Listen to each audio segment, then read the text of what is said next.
Salut, c'est Alexis et vous écoutez le podcast de Contournement sur les technologies no-code.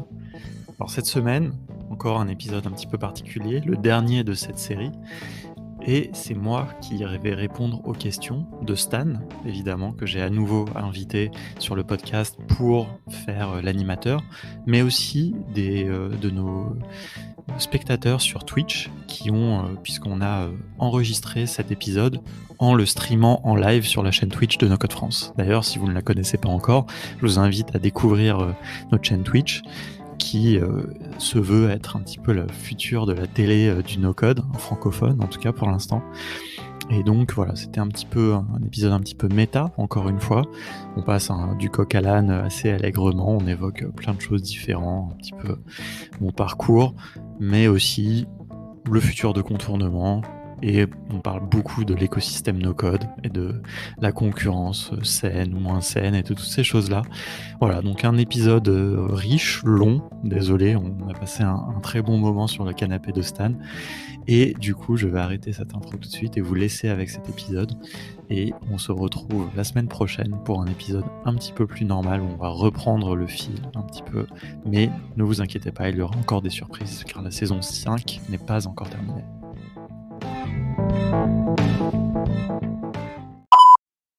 Bonjour tout le monde, c'est encore moi. Je suis désolé pour cette deuxième semaine consécutive d'énerver vos oreilles et de venir parler. C'est le 58e épisode du podcast de Contournement sur les technologies no-code. Et on est dans une situation un peu spéciale. Alors je vais essayer de vous la retranscrire, chers auditeurs et auditrices. On est actuellement chez moi, on est en live sur Twitch et on enregistre ce podcast où j'ai l'honneur et toujours le plaisir de recevoir une personne à qui je parle tous les jours. On avait pu en discuter, avec qui je parle vraiment tous les jours et qui voilà, on a une grande discussion et avec qui je fais énormément de projets et et je dirais même sans lui, je n'aurais pas ma place aujourd'hui dans le no-code et j'aurais pas on va dire l'immensité de ce que je fais, l'immensité, j'aurais pas le plaisir de faire ce que je fais aujourd'hui, qui était une des premières personnes de l'univers à qui j'ai parlé et qui m'a ouvert beaucoup de portes, avec son acolyte que j'ai eu la chance d'interviewer la semaine dernière, parce qu'aujourd'hui je suis avec Alexis Kovalenko. Comment vas-tu ? Eh ben écoute, ça va très bien. Je suis très content d'être pour une deuxième fois invité de mon propre podcast et ça me fait très plaisir. Et en plus, ça me fait plaisir aussi qu'il y ait des gens qui regardent un petit peu l'enregistrement et qu'on partage un petit peu les coulisses. Voilà. Avec un petit peu spécial, on va voir ce que ça donne. Mais voilà, Parfait. C'est une belle discussion. C'était un plaisir. Et donc voilà, donc je réexplique pour celles et ceux qui évidemment nous écoutent et qui écoutent ce podcast et qui ne voient pas la vue et qui ne sont pas peut-être maintenant sur Twitch ou ceux qui réécoutent. On est du coup en direct sur le Twitch de No Code France et on a fait cet enregistrement en direct. Du coup, il y a deux lumières, il y a une caméra, il faut qu'on gère plein de trucs, mais ça va aller, on va faire une discussion, on va aller creuser un petit peu. Et ce qui est toujours intéressant, et on en avait discuté une fois, mais très rapidement, c'est que tu es une personne emblématique de la communauté No Code France, avec Erwan, donc vous avez fondé le Slack, vous avez fait beaucoup ce travail d'aller évangéliser le no-code. Aujourd'hui, quand on parle de no-code, on parle beaucoup d'Erwan. On parle un peu moins de toi parce que je pense que ceci est un parti pris de faire Contournement et d'être Contournement. Évidemment, on reviendra sur la jeunesse de ce projet. On n'essaiera de pas avoir le même témoignage peut-être qu'Erwan là-dessus. Mais j'aurais une première question. Et là, du coup, on va rentrer vraiment dans le vif du sujet sans forcément avoir d'accroche chronologique. Tu préfères pas être dans l'ombre, mais travailler et pas forcément te montrer devant ? C'est un choix perso ? C'est carrément un choix perso et pour être très honnête, en fait, je me suis beaucoup plus exposé que ce qui était prévu dans notre plan originel parce que vraiment à la base, effectivement, moi je suis vraiment quelqu'un de l'ombre. D'ailleurs, c'est pas un hasard si j'ai commencé par plutôt un podcast que finalement tout ce qu'on fait maintenant sur Twitch, tu vois, et qu'on fait ensemble notamment. Mais effectivement, c'est vrai qu'à la base, moi ça me fait très bizarre, je te dis franchement, parce que Erwan étant vraiment rompu, on va dire, à l'exercice des médias, et à présence, et il aime bien ça, et il est bon là-dedans, etc. Moi, je devais vraiment rester dans l'ombre. Vraiment, c'est de ma propre expression, parce qu'en plus, Erwan m'a pas mal poussé, à vrai dire. Moi, j'étais bien content, en fait, de le laisser... En plus, assez vite, on a eu l'occasion quand même de faire un ou deux plateaux télé. Okay. Et donc, là, il n'y a même pas, de toute façon, même aujourd'hui, il n'y a aucun débat, c'est Erwan qui y va, il est beaucoup plus à l'aise que moi. Mais du coup, j'ai quand même été invité plusieurs fois dans des podcasts, j'ai été invité plusieurs fois dans des lives, et où c'était moi qu'on invitait directement. Et j'étais pas vraiment prêt pour ça. Erwan m'a fait aussi plein de retours et m'a pas mal aidé là-dessus. Mais ouais. C'est une envie un jour de faire une télé, de présenter le no-code à la télé ou de faire des choses comme ça, ou pas forcément, ou t'aimes bien ta position aujourd'hui? Je dis pas qu'il faut renverser Erwan évidemment, mais t'aimerais pouvoir t'exprimer ou tu te sens bien? Non, pas dans des médias traditionnels. Très franchement, je veux dire, si on était invité et qu'Erwan ne pouvait pas y aller, bah, j'irais, tu vois, on va pas rater des occasions, mais je pense pas que je serais très bon là-dedans. Et en plus, c'est pas forcément ce dont j'ai envie. En fait, moi, ça me plaît, tu vois, tout ce qu'on fait ensemble, notamment sur Twitch ou bah, du coup sur notre chaîne YouTube aussi de contournement. Je me sens à l'aise maintenant de le faire parce que c'est des médias un peu alternatifs sur lesquels on a un contrôle. Et je suis pas très fan des médias, on va dire, un peu traditionnels, format d'interview, etc. Mais ce que je dis est en partie fausse aussi, parce que c'est vrai que de tête, Erwan est très peu apparu sur Twitch. Et c'est vrai qu'en fait, sur Twitch, tu es très présent. Tu fais beaucoup de live le mardi, le jeudi ensemble, etc. Et c'est vrai que, en fait, ce que je dis est pas forcément vrai. Je dirais plutôt médiatiquement et au grand public. Mais en tout cas, sur la communauté, sur les gens qui nous suivent sur Twitch, c'est ton visage qu'on connaît parce qu'on a peu vu Erwan dessus, peut-être parce que c'est aussi d'autres langages et d'autres. On me connaît plus en fait dans la communauté, effectivement, puisqu'en plus c'est moi, enfin à travers une automatisation évidemment, mais qui salue tous les gens qui s'inscrivent dans la communauté. Je pensais que tu envoyais ce message à la main à chaque fois qu'il y avait une personne qui rejoignait la communauté. C'est une automatisation Zapier depuis le premier jour. Et non, mais du coup c'est vrai que je suis... Enfin, tu vois, moi ça m'a surpris les premières fois où on m'a proposé d'intervenir dans un podcast ou quand... Simon Roby, qui a eu Shubham qui m'a invité après sur un live. Et tu vois, et ça m'a surpris. Et on avait parlé avec Erwan et il m'a dit bah non, vas-y, tu vois. Et puis je sais pas, je me sentais plus à l'aise parce que il s'agissait de parler de la communauté, que c'est plutôt moi qui l'ai lancé. Enfin, donc c'était suivant le sujet en fait, vraiment qu'on. Bah, c'est bien parce que ce soir pour ce podcast du coup tu es auto-invité, on va parler de toi et on va essayer de dresser un portrait du coup d'Alexio Benko. Et une question que j'aime beaucoup évidemment dans les grandes inspirations, tu rêvais de quoi quand tu étais petit? Déjà avant ça, revenons un peu, c'est quoi le contexte? Où est-ce que tu as grandi? Parce que c'est vrai qu'en fait Erwan c'était facile parce qu'Erwan il y a beaucoup d'interviews d'Erwan sur internet, enfin beaucoup, il y en a il y en a quand même pas mal, donc il y a une bonne source, je n'ai pu en visionner. Toi il y en a pas, ou peu, où il y a des exergues, s'il y a des citations, mais il n'y a pas de portrait. Et du coup, c'était où est-ce que tu as grandi? Parce que même moi, c'est des choses que je vais découvrir en même temps que vous. Hein. J'ai quelques bribes, mais je sais pas. Mais tu vois, ça me va aussi bien, à vrai dire. Que... non, mais ça me dérange pas d'en parler là parce que c'est notre podcast, tu vois. Ouais. Enfin, c'est mon podcast, tu vois. Mais enfin, pour l'anecdote, hein, la première fois en fait où j'ai un peu raconté ma vie, c'était dans le podcast de Théo Maréchal. C'est la première fois que je me suis livré autant de manière publique. Alors c'est pas un podcast non plus extrêmement écouté. Enfin, je sais pas, j'espère pour lui d'ailleurs que très écouté parce que j'aime bien ce qu'il fait. Mais bon, non, mais je veux dire relativement. Et ça m'a fait très bizarre, tu vois. Enfin, et je sais même pas si je l'ai partagé quand même, mais bon, je l'ai pas non plus spécialement mis en avant. Mais personnellement, moi, ça me va bien effectivement qu'il n'y ait pas de portrait, etc.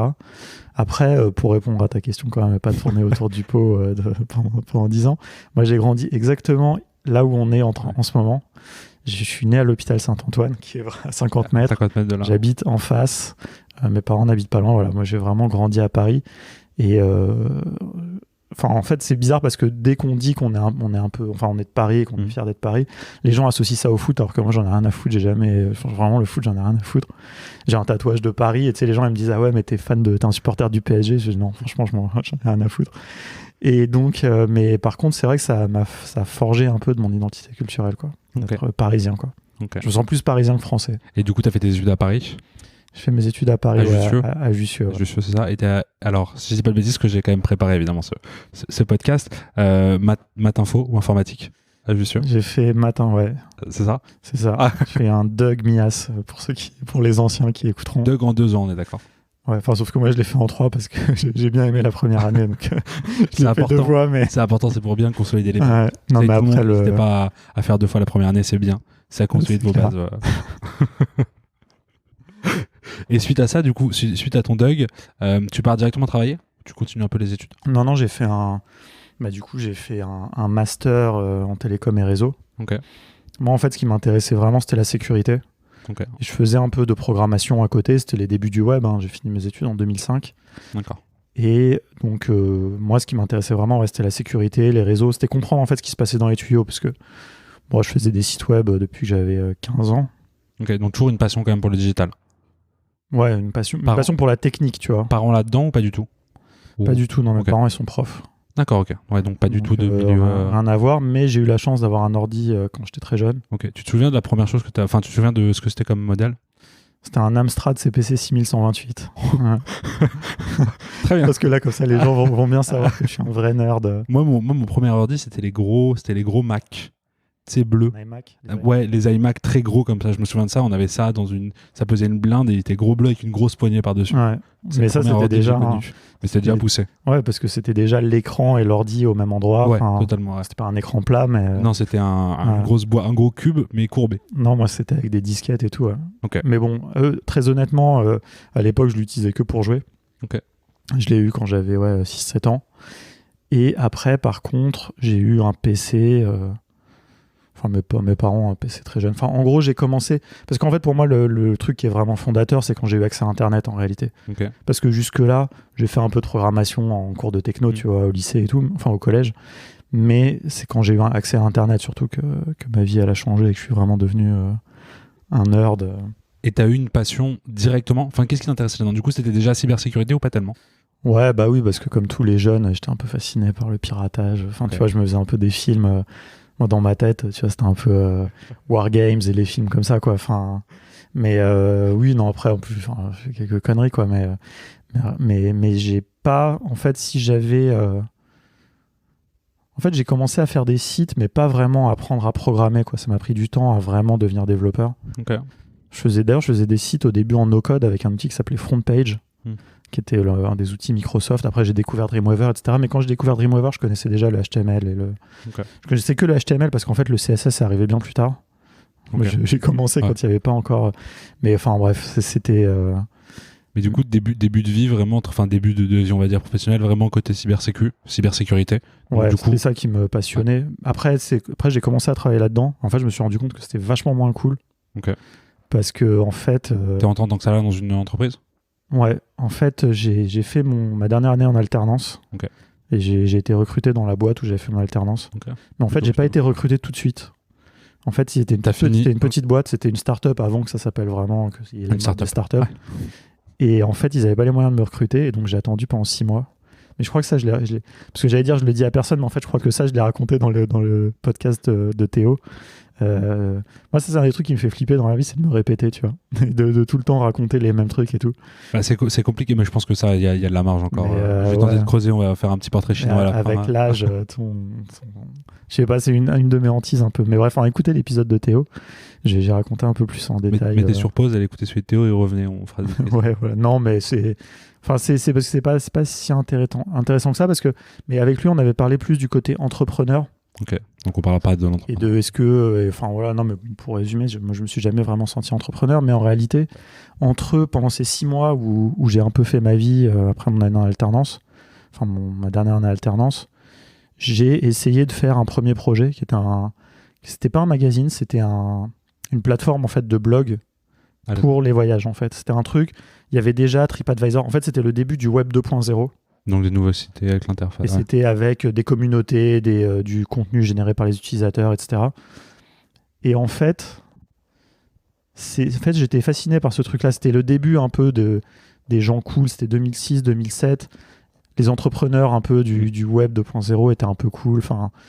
Et j'ai eu cette idée. Je me suis dit, ok, TripAdvisor, ça existait déjà. Il y avait déjà ces trucs-là. Mais c'était tout le temps des reviews d'adresses. Il y avait Yelp, que j'aimais bien, qui était déjà une amélioration de TripAdvisor, qui était déjà un peu qui maintenant est une dégradation de TripAdvisor. TripAdvisor, c'est carrément vieux jeu, mais c'est encore hyper utilisé. Moi, mon père va tout le temps sur TripAdvisor, tu vois. Oui, mais TripAdvisor, non, je dis Yelp aujourd'hui est quand même... Ah, Yelp, ça n'a jamais décollé en France, en fait. Mais aux États-Unis, c'est encore très utilisé. Ouais. Mais moi, je pensais que c'était vraiment un truc interne à Google, mais en fait, pas du tout. Parce que souvent, quand tu vas sur Google et que tu tapes un truc, t'as Yelp souvent qui sort en premier. En fait, c'est un partenariat, mais je sais pas, peut-être ils l'ont racheté d'ailleurs tôt ou tard, mais à l'époque, c'était indépendant. C'était une belle start-up. Mais je me disais, tout ça tourne toujours autour des adresses. Et en fait, je me disais, quand tu voyages, tu as envie de raconter aussi ton voyage. Et tout ça, c'était avant vraiment la grosse mode des blogs, et c'était pas si facile que ça de faire un blog. Il n'y avait pas les influenceurs voyage ou les influenceuses voyage, Instagram. Non, parce que ça, c'est après, je l'ai connu après dans la deuxième itération sur ce projet. Mais au début, c'était une plateforme, mais bon, je veux dire, on n'y connaissait rien. On a lancé ça avec mon meilleur pote et un bon pote de fac. Et puis, ça n'a pas vraiment marché. Mais c'est resté comme ça, comme un projet étudiant. Mais c'est plutôt bien parce que du coup, tu as planté, ce qu'on me dit toujours, c'est la première boîte, tu la plantes toujours, tu l'as planté très jeune, donc c'est plutôt bien. Ouais, mais en plus, on s'est pas vraiment planté parce que déjà, on n'avait pas vraiment fait de boîte. Okay. On n'avait pas de modèle économique, tu vois. Enfin, on rêvait un peu, comme ça existe maintenant toujours, hein, tu vois, de se dire ok, on va avoir du monde, on va avoir beaucoup de traction, et après on verra ce qu'on fait de l'argent, tu vois. Okay. Dans le voyage, c'est assez facile de monétiser en fait. Ouais. Tu vois, t'as toujours des partenariats, des partenariats qui sont assez évidents, quoi. Mais donc, mais c'est juste, on n'avait pas vraiment le mindset. Je pense qu'on avait un peu on avait déjà j'ai pas mal appris à programmer en fait grâce à ça, grâce à ce projet. Je pense que c'était vraiment sa vertu principale. Mais ouais, enfin, tu sais, quand j'y repense a posteriori, on était beaucoup trop jeunes, on n'avait pas du tout le... C'est intéressant, c'est-à-dire que si ça avait marché, on aurait pu te redécouvrir ici en tant qu'influenceur voyage ou à Bali, faire une interview en live. Bah alors ça, c'est après, tu vois. Attends, je vais te raconter, tu vois, ce qui s'est passé, parce que donc ça n'a pas marché. J'ai commencé à bosser dans cette boîte, dans la sécurité. Okay. Je me suis rendu compte que la sécurité, c'était pas du tout aussi cool que ce que ça en avait l'air quand moi, je bidouillais sur mon ordi. C'était quoi le quotidien, du coup? Bah, j'étais programmeur, quoi, en gros. Okay.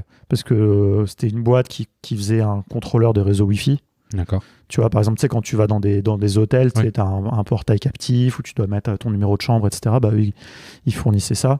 Donc, moi, je travaillais sur... j'ai fait plein de choses différentes, mais surtout programmer le produit, quoi. Mais t'as toujours aimé les trucs comme ça. Enfin, les trucs un peu, pas hard, mais t'as toujours aimé développer, écrire du code, etc. Erwan nous le disait un petit peu. Ouais. T'as toujours aimé... moi, j'aime bien la tech.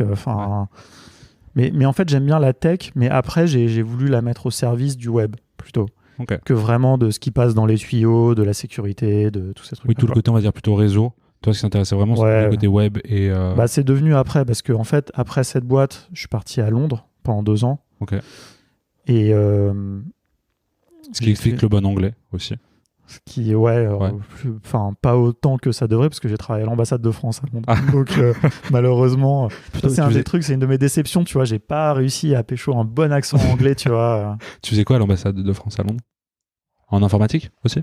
J'étais responsable informatique de la mission économique. Ok. Donc, mais bon, en gros, ça voulait dire que mission économique, c'est 50 personnes environ. À Londres, c'est une des plus grosses en Europe. C'est le département économique de l'ambassade, en gros. D'accord. Et donc, je m'occupais de tout ce qui avait un fil, de tout ce qui était électrique, surtout des ordis, mais bon, un peu tout, les imprimantes, etc. Donc, c'était vraiment du support en réalité. C'était pas, malgré le titre. C'était les dépannages de je comprends pas, ça marche pas. Exactement, mais j'ai beaucoup appris là-dessus. Humainement, surtout à l'époque, j'étais vraiment encore beaucoup plus timide que maintenant et beaucoup plus réservé. Ça m'a forcé à sortir un peu de. J'ai un peu appris la vie, mais. Alors parler aux gens. Ouais, franchement, surtout des diplomates et tout. Mais bon, c'était pas passionnant, c'était beaucoup du support en réalité. Mais j'avais une belle carte de visite, c'était hyper cool. C'était un des trucs que j'ai préféré. Ambassade. Ouais, avec la Marianne dessus, c'était hyper cool. C'était sympa la vie à Londres à l'époque? Ouais, c'était cool. Et la vie à Londres, c'était cool parce que surtout, moi j'étais en VIA, donc c'est des bonnes conditions. Ok. Donc, VIA, c'est comme les VIE, mais dans une administration. Je sais pas si tu connais VIE. Pas du tout. Tu devrais regarder, t'as l'âge encore. C'est quoi les VIE? Jusqu'à 28 ans. J'ai plus l'âge du coup. Non, mais moi je dis à tout le monde vraiment de regarder ça parce que je pense que tout le monde devrait partir à l'étranger tôt ou tard. Okay. Et je pense qu'il y a un très bon moyen de le faire, c'est de faire ça. En gros, c'est pas un stage parce que tu as un vrai job pour une boîte française à l'étranger ou une administration. Tu es correctement payé, tu payes pas d'impôts, tu as une super mutuelle. Et suivant la boîte ou le truc, tu as des avantages, tu peux avoir ton loyer payé ou des trucs comme ça. D'ailleurs, j'en parlais avec Lucien, qui écoutera peut-être cet épisode. Il a fait un VIE à Bangkok. Et il a eu des conditions assez exceptionnelles de ce qu'il m'a raconté quelques jours. J'ai regardé pour des VIE. Mais donc, c'est un super moyen de partir à l'étranger. Et moi, je trouve que c'est important de partir à l'étranger. Et du coup, c'est des choses qui sont organisées par l'État? C'est organisé par un organisme paragouvernemental qui s'appelle UbiFrance. Ok. Peut-être une société maintenant, je sais plus. C'est une agence de l'État qui s'occupe de placer les gens, de tout le process de recrutement. Même pour une entreprise d'ailleurs, si des gens écoutent et qu'ils ont une entreprise et qu'ils veulent s'installer à l'étranger, ça c'est le plus gros des VIE, c'est des commerciaux. En gros, tu veux faire une filiale à Londres, t'envoies un VIE à Londres. Et puis il va aller faire de la prospection, etc. Ok, intéressant, je ne connaissais pas du tout. Ok, j'ai récupéré ça. C'est très, très particulier. Moi, c'était vraiment. If there is any no-code company listening to the podcast, please take my VIE, please. Non, mais en plus, le process est hyper fluide parce que tu as une seule plateforme où mettre ton CV, tu as tous les offres qui sont là, etc. Ah, intéressant. Ok. Donc, non, franchement, c'est cool. Moi, je recommande. Moi, c'était une super expérience. Peut-être qu'il y a des gens qui ont eu des moins bonnes expériences, mais en plus, le salaire est adapté suivant le pays où tu vas. D'accord. Plus tu vas loin, plus tu es bien payé. Plus c'est tu vas les- dans un c'est pays dangereux, plus tu es bien payé. C'est les salaires c'est les salaires français ou c'est les salaires du. Et t'es toujours payé en euros. Ouais. Ok. T'es toujours payé en euros. Donc en plus, suivant, par exemple, moi quand j'étais à Londres, le taux de change était intéressant. Ouais, moins Donc maintenant. en plus, j'avais une petite plus-value grâce à ça. Ok. Il y avait, plutôt cool. après, ça peut être très variable, mais de toute façon, c'est aussi indexé là-dessus. Donc, ça bouge pas beaucoup. franchement, tu es toujours bien. Après, c'est un contrat de 2 ans maximum. Je fais la pub du. Mais en même temps, ça me dérange pas parce que quand j'étais là-bas, en fait, la mission économique, c'est ça qui gère les VIE. Donc, en fait, moi, je bossais à développer voilà, aussi donc les c'était VIE. un peu méta, donc c'est pour ça que je connais bien le sujet. Mais vraiment, ouais, je recommande à tout le monde. Bah, c'est plutôt cool, c'est plutôt bien. Et donc, du coup, 2 ans à Londres et ensuite tu reviens à Paris. Et c'est là où j'ai décidé de vraiment revenir dans le web. Ok.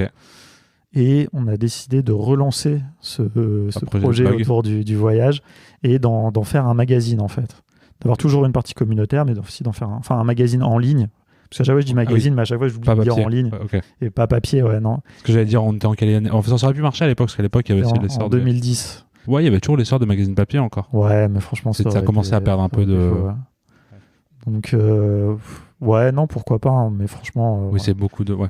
on n'avait pas de moyens. Et il n'y rien, aurait hein. pas eu le web surtout. Ouais, Et puis puis voilà, non, moi, pas ce qui m'intéressait quand même, c'était de faire du code, de développer le site. On a fait avec WordPress à l'époque.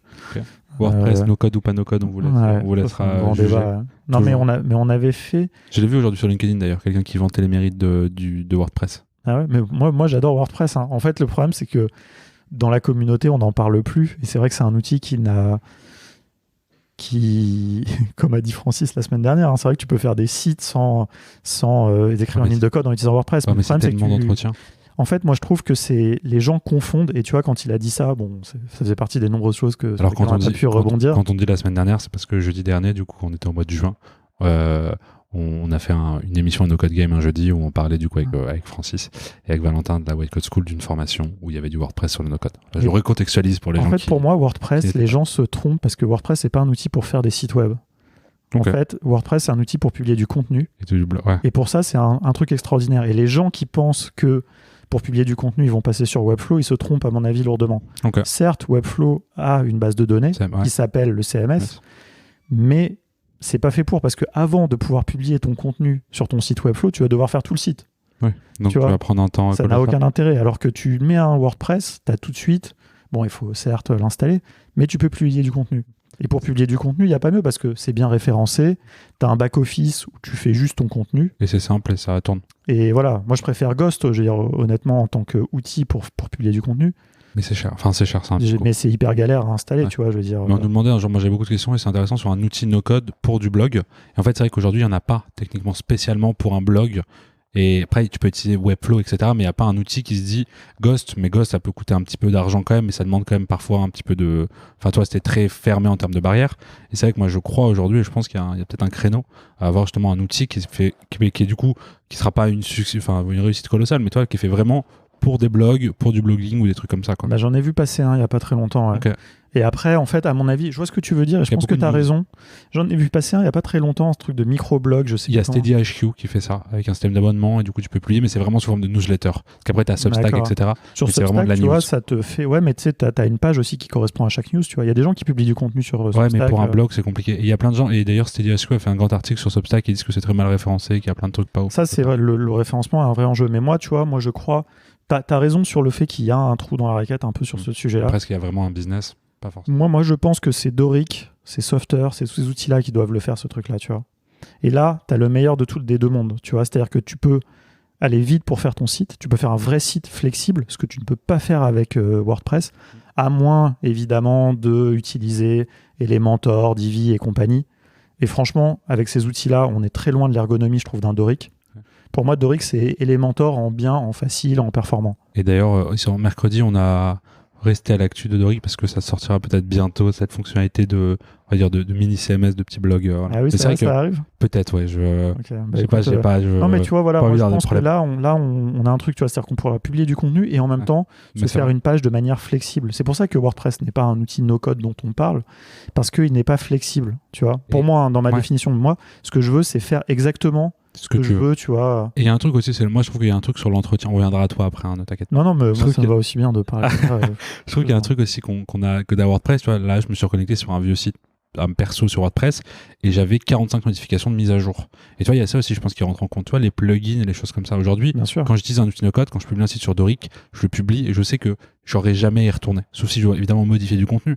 Mais je sais que mon site, il va tenir card, etc. J'ai des sites que j'ai fait, le site de mon livre blanc, il est sur card et j'aurais jamais à toucher. WordPress, il faut y retourner minimum une fois toutes les semaines, toutes les 2 semaines pour mettre à jour WordPress, mettre à jour les plugins, les modifications. Et après, évidemment, c'est cool d'avoir des plugins parce que sur card, sur Doric, sur Webflow, t'as peut-être pas autant de plugins et de fonctionnalités. Mais t'as ce côté d'entretien, en fait. Bien sûr. Moi, je vais te donner une anecdote même.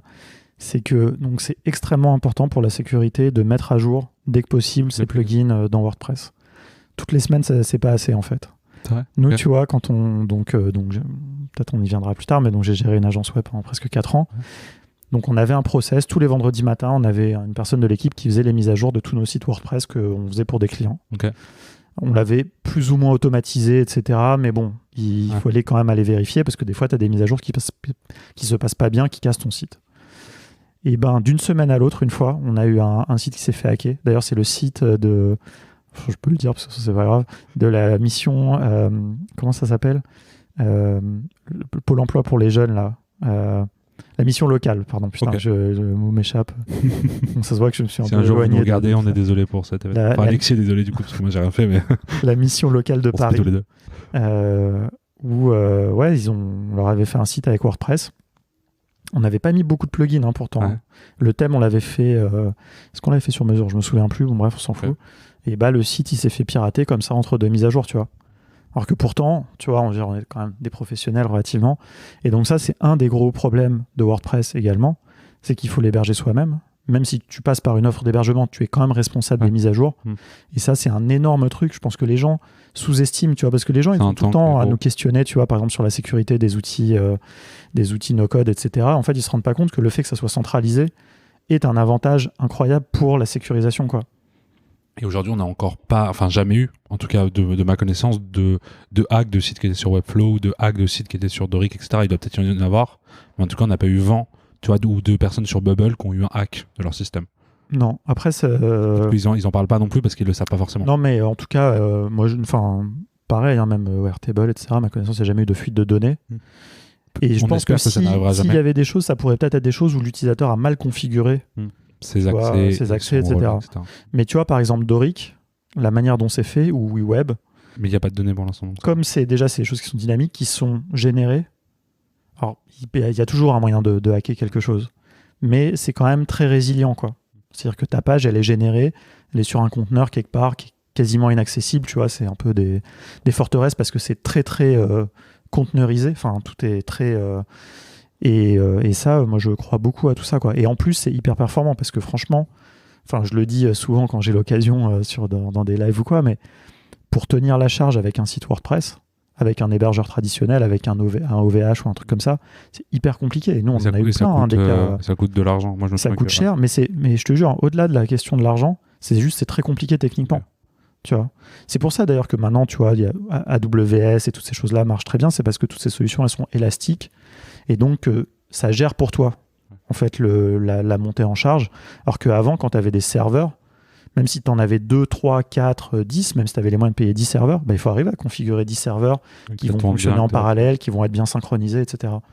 C'est un vrai truc, tu vois. Mais ça, effectivement, c'est des choses tout ça qui m'ont passionné techniquement, d'avoir à gérer tout ça. Et en même temps, ça me fait d'autant plus apprécier vraiment les outils no-code quotidien. Ouais, et la technicité de tout ça. D'ailleurs, c'est pour ça que j'ai vachement aimé les discussions que j'ai eues avec les gens de WeWeb, par exemple, qui sont vraiment une belle équipe technique, qui sont très portés sur ces sujets-là, qui résolvent ces sujets-là au quotidien, pour leurs clients, avec un outil, pour que ça soit générique, pour que ça marche pour tout le monde. Je trouve que c'est un sacré challenge, tu vois, j'aimerais pas être forcément à leur place. Mais ouais, ça, je trouve ça vraiment passionnant. Ouais, moi, j'ai une question que je vais garder pour la fin, mais j'ai envie de la poser maintenant. Est-ce qu'un jour, tu développeras un outil no-code ? Est-ce que tu as une envie, en tout cas, de bosser sur un outil no-code ou pas du tout ? Franchement, il faut jamais dire jamais, mais je pense vraiment pas. Il y a peu de chance. Ouais, je pense pas parce qu'en plus, en fait, je pourrais travailler. Si je décidais un jour de revenir dans la technique pure et dure, je pourrais travailler dans une équipe, qui ferait un produit, pourquoi pas. Tu vois, être CTO d'un... Tu es débauchable aujourd'hui pour aller rejoindre une entreprise de no-code? Non, pas aujourd'hui, parce que je suis trop passionné par ce qu'on fait avec Contournement et avec cette communauté et l'émergence de ce mouvement. Mais ouais, un jour, en fait, moi, je me lasse assez vite de tout. C'est un gros problème. Combien de temps, du coup, avant de te lasser du no-code? Mais est-ce que tu te lasses parce que c'est les mêmes choses? Enfin, c'est ça aussi une question qui est intéressante. Pardon, vas-y, finis. Non, mais je sais pas, parce que dans toute ma carrière, j'ai fait des cycles d'environ 2 ans. Ok. Ça fait plus de 2 ans. Ça fait 2 ans pile, tu vois. Ça fait, hier, j'ai eu la notification Twitter que ça faisait 2 ans qu'on était inscrit sur Twitter avec Contournement. Mais, ouais, vas-y. Mais non, franchement, non, là pour l'instant. En fait, ça arrive pas très souvent dans une carrière de se retrouver au bon endroit au bon moment. Ce qui est, je pense, vraiment notre cas avec Contournement, avec cet écosystème qui est en train de naître, et surtout aussi par rapport aux compétences qu'on a, à cette association qu'on a avec Erwan, où on se complète vraiment très bien sur la plupart des aspects. Donc voilà, tu vois, parce que par exemple, si j'en reviens à ce que j'ai fait après Londres, donc on a essayé de lancer ce magazine en ligne sur le voyage, c'était le bon moment. Okay. C'était le début vraiment de tous ces influenceurs de voyage, etc. Enfin, on était vraiment dans ce move-là. Mais on n'avait pas l'expérience. Tu vois, aujourd'hui, si je refaisais ce projet, je pense que je le referais, que ça marcherait mieux, quoi. Okay. Parce qu'à l'époque, ça a duré combien de temps, le projet? Ça a duré à peu près 2 ans. Je t'ai dit, moi je suis sur des cycles à peu près de 2 ans, donc ça a duré 2 ans jusqu'à ce qu'on abandonne parce que ça marchait pas assez. En fait, on avait, c'est un peu comme on dit dans le rap ou dans les trucs artistiques, un peu un succès d'estime, tu vois. Okay, ouais. C'est-à-dire qu'on était hyper connus dans la communauté comme les gens qui faisaient des trucs hyper créatifs et tout. Mais le problème, c'est que on n'avait pas du tout une assez grosse audience. Vous avez pu vous payer ou même pas, ou c'était vraiment un projet de... Non, on s'est jamais payé parce que le peu d'argent qu'on gagnait, on l'a réinvesti. Okay. En même temps, oui et non, on a gagné un petit peu d'argent. Mais... Beaucoup voyagé? Par contre, on a beaucoup voyagé. Ouais, donc bon truc. On a beaucoup voyagé. Non, mais après, tu vois, c'est pas payé. Surtout, on a eu beaucoup de gens bénévoles qui ont... Okay. On a payé quelques personnes, on a payé quelques piges. Et nous, l'argent... Donc, t'as touché un peu avec le journalisme et les piges à l'époque. Grand la pige. Ouais. La pige, pour celles et ceux qui ne savent pas ce que c'est, qui nous écoutent, c'est quand souvent des journalistes ou freelance, on travaille c'est un peu le freelancing du journaliste, on appelle ça une pige. Et souvent, c'est des feuillets ou c'est des textes ou des choses qu'on envoie. Et je pense qu'on payait, tu vois, on payait trop bien par rapport au... Ouais, parce qu'on n'avait pas du tout de notion, on n'arrivait pas bien à évaluer économiquement. Tu te souviens encore de combien vous payez la pige? C'était quoi? C'était un feu. En fait, je me souviens surtout d'une personne. Tous les lundis, en fait, on publiait un article avec une carte dedans. Okay. C'était une de nos rubriques qui marchait le mieux. D'accord. Monday Maps. C'était en anglais, tout ça. Tout ça en anglais? Une des erreurs stratégiques qu'on a fait. Ok. On serait beaucoup plus. Ça aurait beaucoup mieux marché si on avait fait en français. C'est d'ailleurs une des raisons pour lesquelles tout ce qu'on fait à Contournement, c'est en français. Ça, on en parlera. Mais c'était tout en anglais. Ça s'appelait Monday Maps. Et la personne, on lui donnait $80, je crois, par article. C'était combien un article? Non, attends, est-ce que je dis une connerie? Si, c'est ça. Hein. Et un article, franchement, il n'y avait pas beaucoup de texte, quoi. Je pourrais pas te dire, je sais pas, 300 mots peut-être. Je sais pas, non. Ah oui. Ah, non, c'est dans les tarifs. Ouais. C'était 70€, c'est dans les tarifs. Enfin, c'était pas délirant. Bon, à l'époque, c'était délirant parce que c'était il y a presque 10 ans aussi, ouais. Enfin, c'était il y a plus de 10 ans. Ouais. Franchement... C'était une super expérience. J'ai encore une fois appris beaucoup. J'ai appris beaucoup sur le web. J'ai appris beaucoup sur les médias en ligne. J'ai appris beaucoup sur le référencement. Okay. Et en fait, tout ça, ça m'a servi énormément pour Contournement. Ok.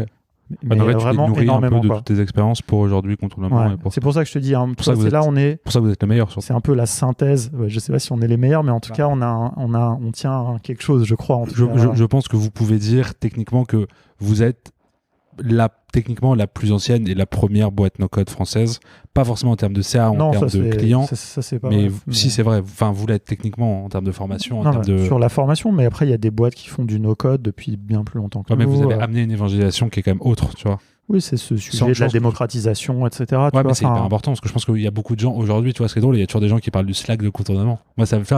Moi, j'aime bien, je trouve ça cool, je trouve ça drôle. Ils disaient oui, le Slack de Contournement. Moi, ça me gêne un peu parce que du coup, ça fait une confusion. Mais non, mais moi, je trouve ça cool. Et je trouve que tu vois, c'est pareil. Moi, je pense que à l'époque, on s'est rencontrés Du coup, j'avais fini mes études. On s'est parlé toujours cette anecdote. J'étais à ma fenêtre, je faisais des tours dans mon salon parce que j'aime bien marcher quand je suis au téléphone. Et je savais pas quoi faire de ma vie. J'avais postulé pour travailler chez Bouscapé, j'avais jamais eu de réponse. Je voulais travailler dans des médias, j'avais jamais eu de réponse. Je finissais chez. Ça, c'est marrant, tout ça, tu m'as pas raconté tout ça la première fois quand je t'ai interviewé. Non, parce qu'on mais c'est drôle parce que Glide. du coup, on a. Parce qu'on parlait de Glide, ouais, bien sûr. ça. Mais ouais, moi j'étais un grand fan de rap et de vidéo. Et du coup, je voulais faire de la vidéo chez Bouscapé, mais j'ai jamais eu de réponse. Et j'ai découvert le no-code du coup. Et je pense que sans vous, je serais pas là aujourd'hui, on ferait pas ça aujourd'hui, tu vois. Parce que tous les échanges qu'on a fait, tous les boosts, la communauté également, et le fait de pouvoir rentrer là-dedans, ces décisions, de pouvoir prendre de la place là-dedans, ça a aussi amené, je pense, des parcours. Et je pense qu'il y a beaucoup de gens aujourd'hui, et c'est pas des messies ou quoi que ce soit, mais je pense que vous avez fédéré une communauté de base qui aujourd'hui apporte beaucoup. Et je sais qu'on a beaucoup de témoignages de personnes qui sont contents et qui disent merci à la communauté. On reçoit des messages Slack. Je crois que le premier qu'on a reçu était très touchant, de quelqu'un qui nous avait dit, je l'avais lu Alexis, ça nous a beaucoup touché, quelqu'un qui dit oui, merci beaucoup la communauté, ça m'a apporté des clients, des contrats, c'est très cool, qu'est-ce que je peux faire en retour? C'est vrai que vous êtes quand même là-dessus et sur le fait d'apporter, enfin tu vois, vous avez fédéré quelque chose et vous avez créé quelque chose d'important et d'hyper intéressant et d'hyper cool. Bah écoute, merci. Moi ça, j'en suis content. Tu vois. Après, il faut voir aussi l'aspect entrepreneurial de tout ça, le business, etc. Évidemment. Mais c'est pour ça que nous, on fait de la formation. Il y avait des formations aussi avant nous. Je veux dire, tu vois, même ne serait-ce que Thibaut, je veux dire, Otto, ils se sont lancés exactement. Franchement, on s'est lancés en même temps, tu vois. Okay. Vraiment, on était en parallèle et on s'en est pas rendu compte tout de suite l'un ou l'autre. Mais je voulais en parler aussi. Mais assez vite, tu vois, on s'est tenu au courant et on s'est parlé assez vite et tout, tu vois. Mais je veux dire, très franchement, tu vois, Otto et Thibaut, il faut leur Otto.fr. Il faut bien quand même remettre ça dans l'histoire. C'est que c'est, à ma connaissance, eux, en fait, la vraie première communauté no-code et la plus grosse communauté francophone. Sauf que eux, c'était une communauté qui était privée puisqu'il fallait être membre, etc. Mais en réalité, c'était eux les plus gros. Mais c'était moins, ouais. Et après, il y a eu moins démocratique. Enfin, pas moins démocratique, c'était moins accessible en tout cas. Bien sûr, mais c'est très bien. Et tu vois, même aujourd'hui, ils ont une très grosse communauté. Mais il y a aussi une fusion qui s'est opérée. Et il y a un overlap, enfin un regroupement entre, de tout ça. Et puis il y a des gens. Et maintenant, ils ont ces spécialisations autour de Bubble, etc. Et du coup, ils ont leur communauté de Bubblers. C'est super. Ouais. Et d'une communauté de Bubblers qui est pas fermée d'ailleurs, enfin dans le mauvais sens du terme, mais qui est, c'est normal, des gens qui sont passés par les formations. Et ça, c'est génial, tu vois. Et d'ailleurs. Ça, alors là, c'est pas un teasing, parce que je sais pas, tu vois, mais on n'est pas à l'abri un jour de faire nous-mêmes aussi une communauté qui serait un peu plus fermée. Okay. Les insiders, différentes. Les contourneurs et les contourneuses. Ouais, voilà. Non, les bypasseurs et les bypasseuses. Ouais. Pour ceux qui n'ont pas la référence, et je voulais faire un petit retour aussi là-dessus. Si vous voulez, alors on parlera pas forcément dans ce podcast de qui fait quoi chez Contournement, parce qu'on a déjà parlé la semaine dernière, donc je vous invite à écouter le podcast avec Erwan, Kézar, où on parle un peu de qui fait quoi, donc j'essaie de pas répéter mes questions pour pas faire 2 podcasts de suite avec les mêmes questions. Mais il y a un truc sur lequel je voulais revenir, on est un peu parti dans tous les sens, mais c'est ça qui est cool aussi, c'est ça qui est bien, c'est pas du tout un reproche. Tu te lasses peut-être un peu moins du no-code parce que je fais pas toujours les mêmes choses. Et ça, c'est un truc que je me suis rendu compte. Moi, il y a beaucoup d'outils, il y a beaucoup de choses, et je sais que en 2 ans, maintenant ça fait 2 ans que je fais du no-code, un peu plus, et j'ai appris tellement plus de connaissances, et j'ai appris tellement de choses qui pour moi étaient inconnues, et tellement de trucs tellement différents que, tu vois, en fait, tu fais tout et rien, tu peux tout faire aujourd'hui, et t'as tellement de multitudes de trucs. En plus, sur la formation, c'est encore mieux parce que du coup, tu fais plein de choses différentes. Enfin, vous faites plein de choses. Et en fait, tu peux te faire 1 an sur l'automatisation, 1 an sur les... Et je pense que, moi, personnellement, en tout cas, je sais que j'ai exploré peut-être 20% ou peut-être 30% de ce qu'on peut faire avec du no-code, tu vois. Non, mais t'as tout à fait raison, parce que c'est vraiment... j'y pense de temps en temps, et c'est une des raisons pour lesquelles j'ai envie de continuer à faire Contournement, c'est que... Mais ça, c'est quelque chose dès le début, tu vois. C'est-à-dire que on savait que le business, on voulait que ça soit la formation. Okay. Parce que pour moi, c'est un des meilleurs business models. Et moi, je veux plus faire de prestations et d'agences, etc. Et en même temps, tu vois, ça se trouve, je te dis ça, peut-être qu'un jour, je voudrais le refaire, tu vois. Ouais. Franchement, je suis pas sûr parce que ça m'a vraiment un peu dégoûté, mais en tout cas, clairement, autour de ce business cœur, tout ce qu'on a fait autour, tu vois, que j'ai commencé très tôt, tu vois, déjà il y a 2 ans, faire des vidéos pour YouTube. Franchement, ne regardez pas nos premières vidéos, elles sont affreuses. Moi, je trouve ça intéressant et je voulais en reparler aussi parce que j'ai dit des conneries tout à l'heure. Parce qu'en fait, c'est vrai que sur YouTube, on voit beaucoup et tu fais beaucoup de vidéos et tu produis quand même pas mal de contenu sur YouTube. Ouais, mais tu vois, après, tu vois, ça, c'est du contenu, c'est moins de trucs médiatiques, etc. Et j'avais pas forcément prévu de le faire. Okay. Au début, je le faisais vraiment pour tester, mais aussi, et tu vois, c'est là où justement, tu vois, ces trucs-là que j'avais fait à l'époque autour du voyage me sont revenus. C'est ce côté multicanal, multimédia, tu vois, et de faire des formats, d'imaginer des formats la série vidéo premier pas, la série tuto, Qui est très bien. le podcast, les tu prépas, vois. je les envoie souvent des gens là-dessus. Parce que je la trouve Ça, vraiment bien. Ouais, bah c'est cool, non, parce que ça permet de découvrir un outil vraiment comme si tu découvres un outil, quoi. Je trouve ça vraiment très cool. Tu vois, j'ai très tôt, tu vois, et même quand on a eu nos premières discussions autour du média, cette idée de grille, etc. Mais en fait, j'ai eu tout de suite, et c'est vrai que ça fait que je me lasse pas parce que j'ai juste à inventer une nouvelle série de vidéos, par exemple. J'ai juste à, bah, tu vois, je vais faire cet été un nouveau podcast. Ouais. Un nouveau podcast en anglais, ça c'est un petit projet un peu plus perso que contournement, mais là aussi je vais ouvrir une nouvelle porte, je pense, un peu dans l'histoire de contournement et dans mon histoire dans le no-code. Est-ce que vous l'appellerez Bypass, le programme anglais ou pas? Est-ce que vous pouvez l'appeler Bypass? Non, je vais vous dire le nom de code que j'ai. De toute façon, je travaille tout seul sur ce sujet. Je pense appeler ça, mais du coup je vais vous demander votre avis comme ça en même temps. Je pense appeler ça Radio No-Code International. Ok. Et en fait, j'ai envie de faire un... C'est pas un peu long pour les Ouais, mais Spotify? parce que le truc, c'est que le nom, du coup, ça serait RNCI. Oh. Tu vois, un truc un peu... Et j'ai envie de faire un jingle, tu vois, j'ai envie de payer un mec sur Fiverr pour me faire un jingle, tu vois, vraiment en mode... Et question, si c'est en anglais, est-ce qu'on dit pas International No Code Radio? Bon point. Non, mais c'est une vraie question. Mais du coup, ça serait plus difficile à prononcer, tu vois, ça serait... Non, International No Code Radio. C'est le radio. International Radio, No Code Radio, c'est INCR. Ouais, c'est parce que je sais pas si on met le Radio No Code World. Je sais pas ce qu'on met en No Code FM. C'est aussi des bonnes suggestions. On peut avoir du côté mais ok. On va voir. Non, mais après, le FM, c'est pas mal parce qu'il y a un top level domain fm.fm qu'on peut acheter. Ah. Donc, par exemple, le podcast américain là, de référence Visual Dev FM. Achetez le nocode.fm, s'il vous plaît. À mon avis, il est déjà pris, mais je vais regarder. Non, je suis à la recherche de quel pays nom. En fait, maintenant, tous les TLD sont pas obligés d'être liés à des pays. Ok. Les TLD, du coup, pour les personnes qui savent pas ce que c'est. Top level domain. Très bien. Comment on dit en français? Extension, non? Ouais, on peut dire extension, mais le vrai nom, c'est domaine de level, enfin domaine dernier niveau, je sais pas quoi. Il y a un nom. C'est vrai qu'il y a No Code World aussi. Ouais, je vais regarder après sur Twitch un petit peu les messages. Moi, il y a un truc dont je voulais parler parce que ça m'a toujours intrigué. Je pense que ces gens se posent ces questions. Alors, je sais pas trop de quoi, parce qu'en fait, j'ai pas eu de brief. Au début, j'aime bien de quoi on peut parler et pas, donc je vais poser des questions et peut-être que Alexis va je répondrai pas. Ça m'étonnerait. Tu sais que ça, je vais partager un peu les coulisses du podcast. Mais donc, du coup, avant chaque enregistrement, je demande toujours aux gens, est-ce qu'il y a un sujet dont tu veux pas parler ou est-ce que... Et personne m'a jamais rien dit. C'est vrai. Et à chaque fois, je dis la même chose. C'est-à-dire, je dis, de toute façon, t'inquiète pas, si jamais tu regrettes une de tes réponses, on pourra la couper. Moi, après. je t'ai pas dit. J'ai jamais coupé quoi que ce soit. Si, moi, je t'ai dit un truc. Et c'est un truc sur Glide. Non, c'est sur moi, mais c'est un truc que je dis à tout le monde. Non. Je le dirai pas en live, mais. Non, je crois pas que tu m'as dit. C'est vrai. Parce que pour moi, c'est un des seuls trucs et que dont je parle jamais, peu importe l'endroit. Bah, je crois pas que tu me l'as dit. Tu t'as pas dit l'âge? Non. Non. Non, ok. Je crois pas. Mais à l'époque, alors moi, il y a un truc qu'il faut savoir. J'ai j'allais dire une maladie, mais c'est pas vrai, c'est pas le bon. Il y a une expression en anglais qui s'appelle colorblind. C'est les gens qui voient pas les couleurs, tu vois. Il y a plusieurs expressions comme ça, et moi, je suis age blind. Ok. Tu vois, bon, faut pas que je fasse de trucs en anglais après, sinon je vais faire Jean-Claude Van Damme, mais c'est juste, je sais pas comment dire en français. Oui, mais en fait, j'arrive pas. Je pense parce que j'ai toujours eu l'air beaucoup plus jeune que mon âge. C'est vrai. On en parle. Oui, d'ailleurs, la semaine dernière, tu pensais. J'étais très surpris qu'Erwan soit plus jeune que moi. Mais je suis désolé. Et là, on peut demander aux gens qui m'écoutent et peut-être aux gens qui sont présents sur Twitch aussi. On est d'accord que Alexis, techniquement, a l'air plus jeune qu'Erwan. Enfin, de mon point de vue. Mais j'ai l'air plus jeune. Moi, ça me pose aucun problème, tu vois. Mais donc, du coup, c'est vrai que je regarde jamais l'âge des gens. J'essaie jamais même d'y penser. Même sur Twitch, les gens sont d'accord avec nous. Ils ne le savaient point. Donc, non, mais bon, après, il y a une question de prestant, de médias, de je sais pas de quoi. Non, mais moi, honnêtement, quand j'étais jeune, ça m'a fait souffrir, tu vois. Je me suis fait recaler de toutes les boîtes de Paris, tu vois, de Paris et d'ailleurs, parce que j'avais l'air trop jeune. Et franchement, jusqu'à ce que j'ai 25 ans, ça me faisait un peu chier. Maintenant, ça me fait plus plaisir qu'autre chose, quoi. Mais donc, ça veut dire, mais du coup, tu vois, je regarde pas du tout l'âge des gens. Vraiment, ça me fait ni chaud ni froid.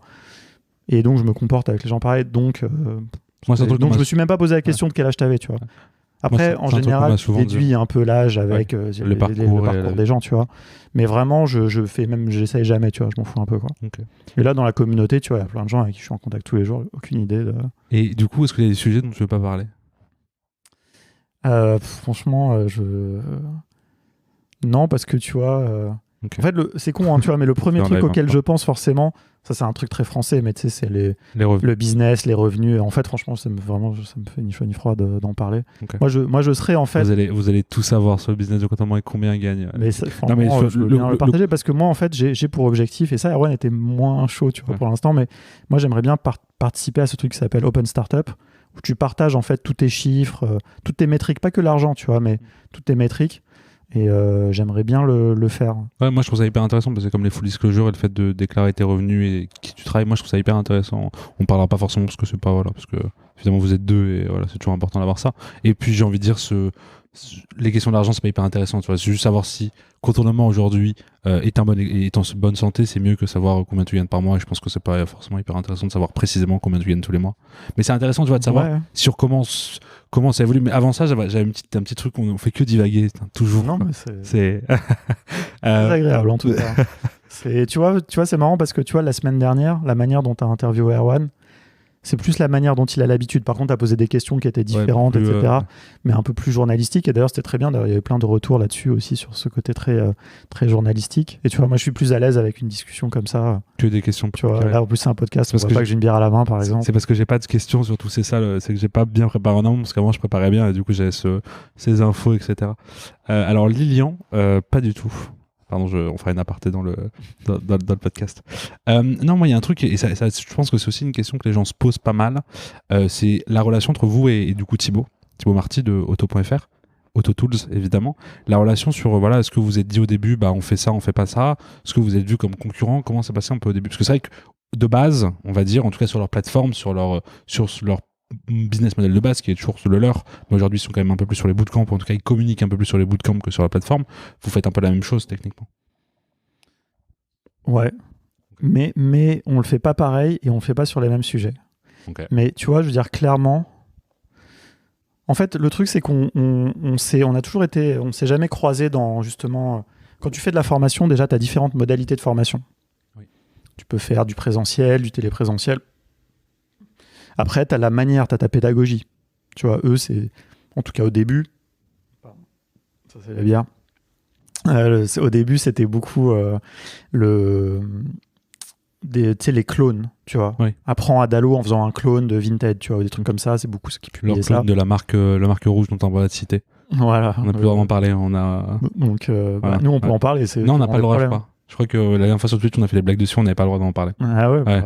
Bon, bref. On va pas, mais c'est une marque une plateforme de petites annonces. Une marque sympa, que vous connaissez tous. Le bel angle. Mais bon. Mais du coup, donc tout ça était déjà très différent. Et en fait, j'avais assez vite identifié. Forcément, quand je les ai vus dans mon radar, je me suis dit, ah ouais, on a un concurrent. Et en plus, tu vois, je regardais, tu vois, évidemment. Ça, c'est la réaction. T'as pris un abonnement à Auto au début? Non. Jamais? Je crois que je me suis inscrit, mais pas, j'ai pas payé. Ouais, je suis pas trop pour. J'aime pas trop je trouve ça un peu moche, tu vois. Okay. Par contre, ce que j'ai fait, c'est que je lui ai écrit direct, tu vois. Okay, moi, je crois plus à ça, tu vois. C'est toi qui as fait le premier pas vers lui. Pas faire. Ouais, je pense. Non, très franchement, okay, parce que ça. Pas trop, ouais. Vraiment, je pense que j'en suis à peu près sûr parce que vraiment, j'ai contacté tout le monde. Tu vois, je pense que là-dessus, personne pourra. T'as contacté qui à l'époque quand vous êtes lancé? Il y avait qui? Il y avait Thibaut. Du coup, en fait, il y a deux contextes différents. Tu vois, en gros, il y a Thibaut. Je l'ai contacté parce que j'ai vu qu'il faisait un peu comme nous, et j'ai vu aussi qu'il travaillait à Simplon. En fait. Ah, il travaillait à Simplon? Ouais, il était formateur à Simplon, mais il n'était pas salarié, il était juste en freelance à Marseille. Et donc, je me suis dit, en plus, ça nous fait un point commun, donc comme ça, on peut... Moi, j'étais déjà parti de Simplon, mais bon, je connaissais bien la maison, donc...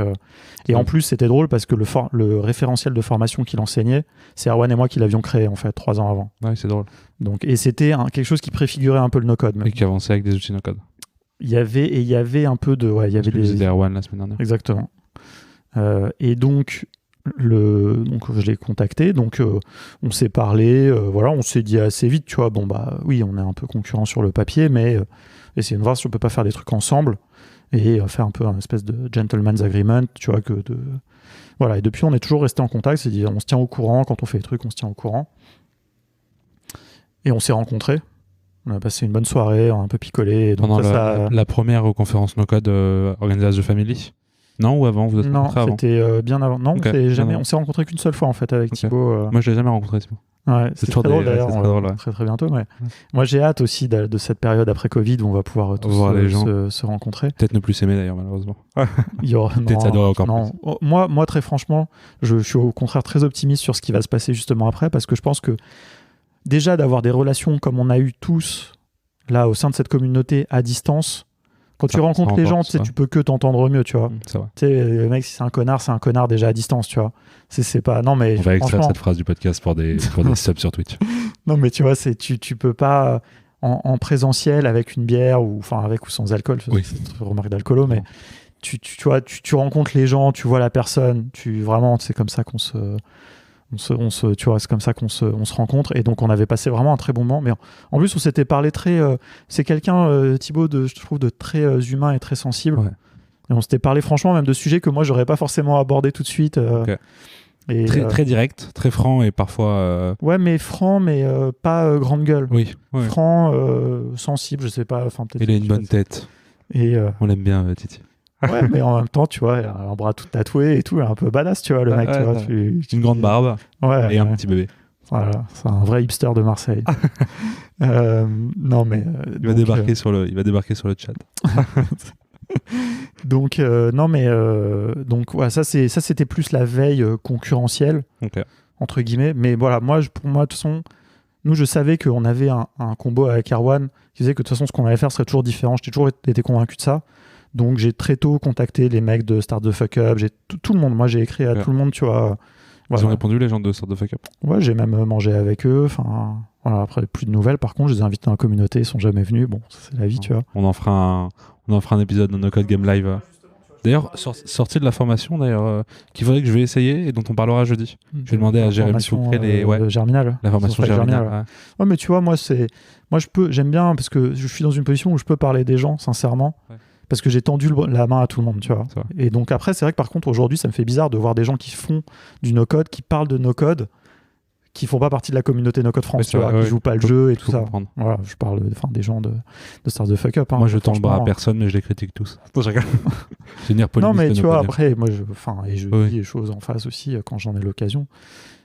Mais voilà. Et par contre, après, surtout, ce que j'ai fait, qui était bien plus intéressant, c'est que j'ai contacté tous les experts de tous les outils. Parce que notre formation à la base, enfin ça on en a déjà parlé du coup dans l'épisode précédent, j'en ai parlé plusieurs fois déjà, mais on voulait faire un bootcamp multi-outils. C'est d'ailleurs pour ça que je connais très bien ce sujet, et donc que je me permets aussi de critiquer ce que peut faire Wild Code School et Allegria sur ces sujets-là par exemple. Mais c'est vrai qu'entre ce qu'on a fait à Simplon, ce qu'on avait imaginé pour contournement, etc., on a beaucoup réfléchi à tous ces sujets, quoi. Donc voilà, on a pas mal de matières. En multi-outils, un bootcamp aujourd'hui, c'est une bonne idée? Ou c'est foireux? Non, très franchement, aujourd'hui, je pense que c'était pas une bonne idée. Mais par contre, nous, la manière dont on voulait le faire, c'était que quand t'as une semaine sur Bubble, c'est un expert Bubble qui vient te la faire. C'est pas un mec qui fait tout. Voilà, tu vois, c'est pas un mec qui fait tout. Ouais. Donc c'est pour ça, c'est comme ça qu'on a rencontré Lucien. C'est comme ça qu'on a rencontré Nicolas, que les gens connaissent pas trop dans la communauté, mais qui est vraiment le plus ancien bubbler français. Mais qu'on a vu d'ailleurs, qui était là quand on s'est vu à la Félicita, non? Non, je crois pas. Il habite à Nantes. Il sera là au hackathon de Nantes. C'est un mec super, vraiment, que j'aime beaucoup. Plus ancien bubbler de France. Ouais. Et c'est vraiment un OG. Un crack. Vraiment un OG. Mais surtout, qui est vraiment hyper nice. Enfin, bref. Okay. Mais d'ailleurs, j'ai vu qu'il s'est remis un petit peu sur le Slack là récemment. D'ailleurs, c'est pour Lilian qui nous regarde là. C'est celui qui a envoyé un message tout à l'heure, qui cherchait des gens sur Airtable. Bref, ça c'est une petite aparté, mais donc c'est comme ça qu'on a rencontré Théo. Théo Roland. Théo, j'ai tapé Webflow dans Malte. À l'époque, ils étaient 6. Tu vois, je les ai tous appelés. Enfin non, je les ai pas tous appelés parce que Malte, tu peux pas prendre contact avec les gens directement. Donc j'ai cherché tous ceux que j'ai trouvés sur LinkedIn, ceux où il y avait le nom. Et après, je leur ai envoyé un message. Il y en avait un, je sais pas d'ailleurs si ce gars-là, il est jamais arrivé... faudrait pas que je parle comme ça se trouve il écoute le podcast. Un gars qui était professeur de danse la journée, qui faisait du Webflow le soir, un truc comme ça. Je sais pas. Je sais pas si... Je le connais pas. Mais on n'a pas eu de contact. Si jamais tu m'entends, reprends contact avec nous, qu'on se reparle. C'est beau, c'est stylé en même temps, je trouve. Ouais, franchement, le gars avait l'air génial, mais du coup, pour le bootcamp, c'était compliqué. Comme il avait... c'est drôle de voir. Il n'était pas à Paris aussi. Mais franchement, ouais, vraiment, donc, avec Théo, dès qu'on a eu l'occasion, on s'est rencontrés. Et puis, parce que, enfin voilà, bref, plein de gens comme ça. Et comme quand même assez vite après, on a lancé des petits événements, et ben on a fait venir Théo pour qu'il fasse une présentation de Webflow. On a fait quand même une petite formation qui n'était pas un bootcamp vraiment. Side project. Mais voilà, qui était notre formation Side Project, soirée week-end. On a fait intervenir Lucien dedans, on a fait intervenir Nicolas. Théo était venu aussi faire une petite présentation. Moi, j'étais là au jury. C'est sympa d'ailleurs. T'étais là d'ailleurs au jury de la deuxième session, si je dis pas de bêtises. Je crois, ouais. Mais, avec des projets sympas. Donc ça, c'était après, c'était des trucs qui n'étaient pas très rentables économiquement. Mais en attendant de trouver le bon. L'explosion, on va dire, c'était super d'avoir fait ça. On a accumulé beaucoup de matière. Est-ce que les premiers clients de contournement, c'était vos proches, etc. ou pas? Sur nos formations en ligne? Ouais, sur nos formations en ligne. Ou... Non. Okay. Le premier client, c'est un gars, Jean, s'il nous écoute, si tu reconnais, qui est développeur. Okay. Et genre, il a acheté la formation initiation quand on l'a sortie, avant même qu'on l'ait annoncé publiquement. Je sais pas comment. C'est drôle. Je sais pas comment il est arrivé sur le site. Il l'a acheté alors qu'on l'avait pas encore annoncé. Ah, c'est drôle. Et donc, du coup, le problème, c'est qu'il a acheté plein pot. Ouais. Alors que nous, on fait toujours traditionnellement. D'ailleurs, on va arrêter, je le dis comme ça au passage, mais on va arrêter les coupons promo. Mais plus de détails arrivent. Là, je vais faire quelques teasings aussi parce que beaucoup de choses arrivent là, avant la fin du mois de juin. Du mois de juin. Des belles choses. Et donc. Et du coup, je lui ai écrit et je lui ai dit, écoute, je suis désolé, là, demain, on va envoyer une newsletter et on va annoncer qu'on fait une promo de 50%, donc si tu veux, je te donne notre prochaine formation, tu vois. Et donc, du coup, c'est aussi lui qui a eu en premier la deuxième. Et il continue d'acheter les formations ou il a... Et en fait, c'est lui qui était un des bêta-testeurs de la formation Glide. C'était Jean. Ah, mais oui, d'accord, ok. Voilà, et donc j'étais très content quand il a postulé pour être bêta-testeur de la formation. J'étais très content de l'accepter aussi parce que. Voilà, et c'est un profil intéressant parce que c'est un ancien développeur qui s'intéresse au no-code. Et donc, n'hésitez pas, vous avez compris, si vous voulez acheter les formations contournement, faites-le bientôt. Parce que... Non, c'est pas. Enfin, je sais. De toute façon, bref, faites-le si vous voulez, mais je veux dire. On pourra reparler de ça et il y aura les annonces qui vont suivre là-dessus. Exactement. Et voilà. Donc, non, mes proches. Tu vois, c'est vrai que c'est souvent tes parents qui se disent on va soutenir. Et vous... Mais sauf que mes parents, ils comprennent rien à tout ça, tu vois. Puis on en a rien à foutre, tu vois. Aujourd'hui, c'est combien de. C'est les chiffres. Combien de personnes qui ont acheté Alors, je peux te dire, parce que tout à l'heure, pas forcément j'ai travaillé. Formation. On a fait 568 factures. Okay. Voilà ce que je peux te dire sur nos formations en ligne. On en a fait. Donc, ça veut dire. Ça fait un peu moins de clients parce qu'on a des gens qui ont acheté plusieurs formations. Mais voilà, 568. Ok, c'est plutôt bien. Enfin, c'est très cool. C'est plutôt pas mal. Vous êtes content aujourd'hui de ce que là où vous en êtes? Non, mais je pense que aucun entrepreneur doit être content vraiment trop de là où il en est. Non, on s'est fixé un objectif l'année dernière qu'on a atteint en fin d'année, puis le début de l'année a été un peu plus compliqué. On s'est fixé un objectif de faire 10K de CA par mois sur les formations en ligne. D'accord. Sachant qu'on gagne un petit peu d'argent aussi avec d'autres choses.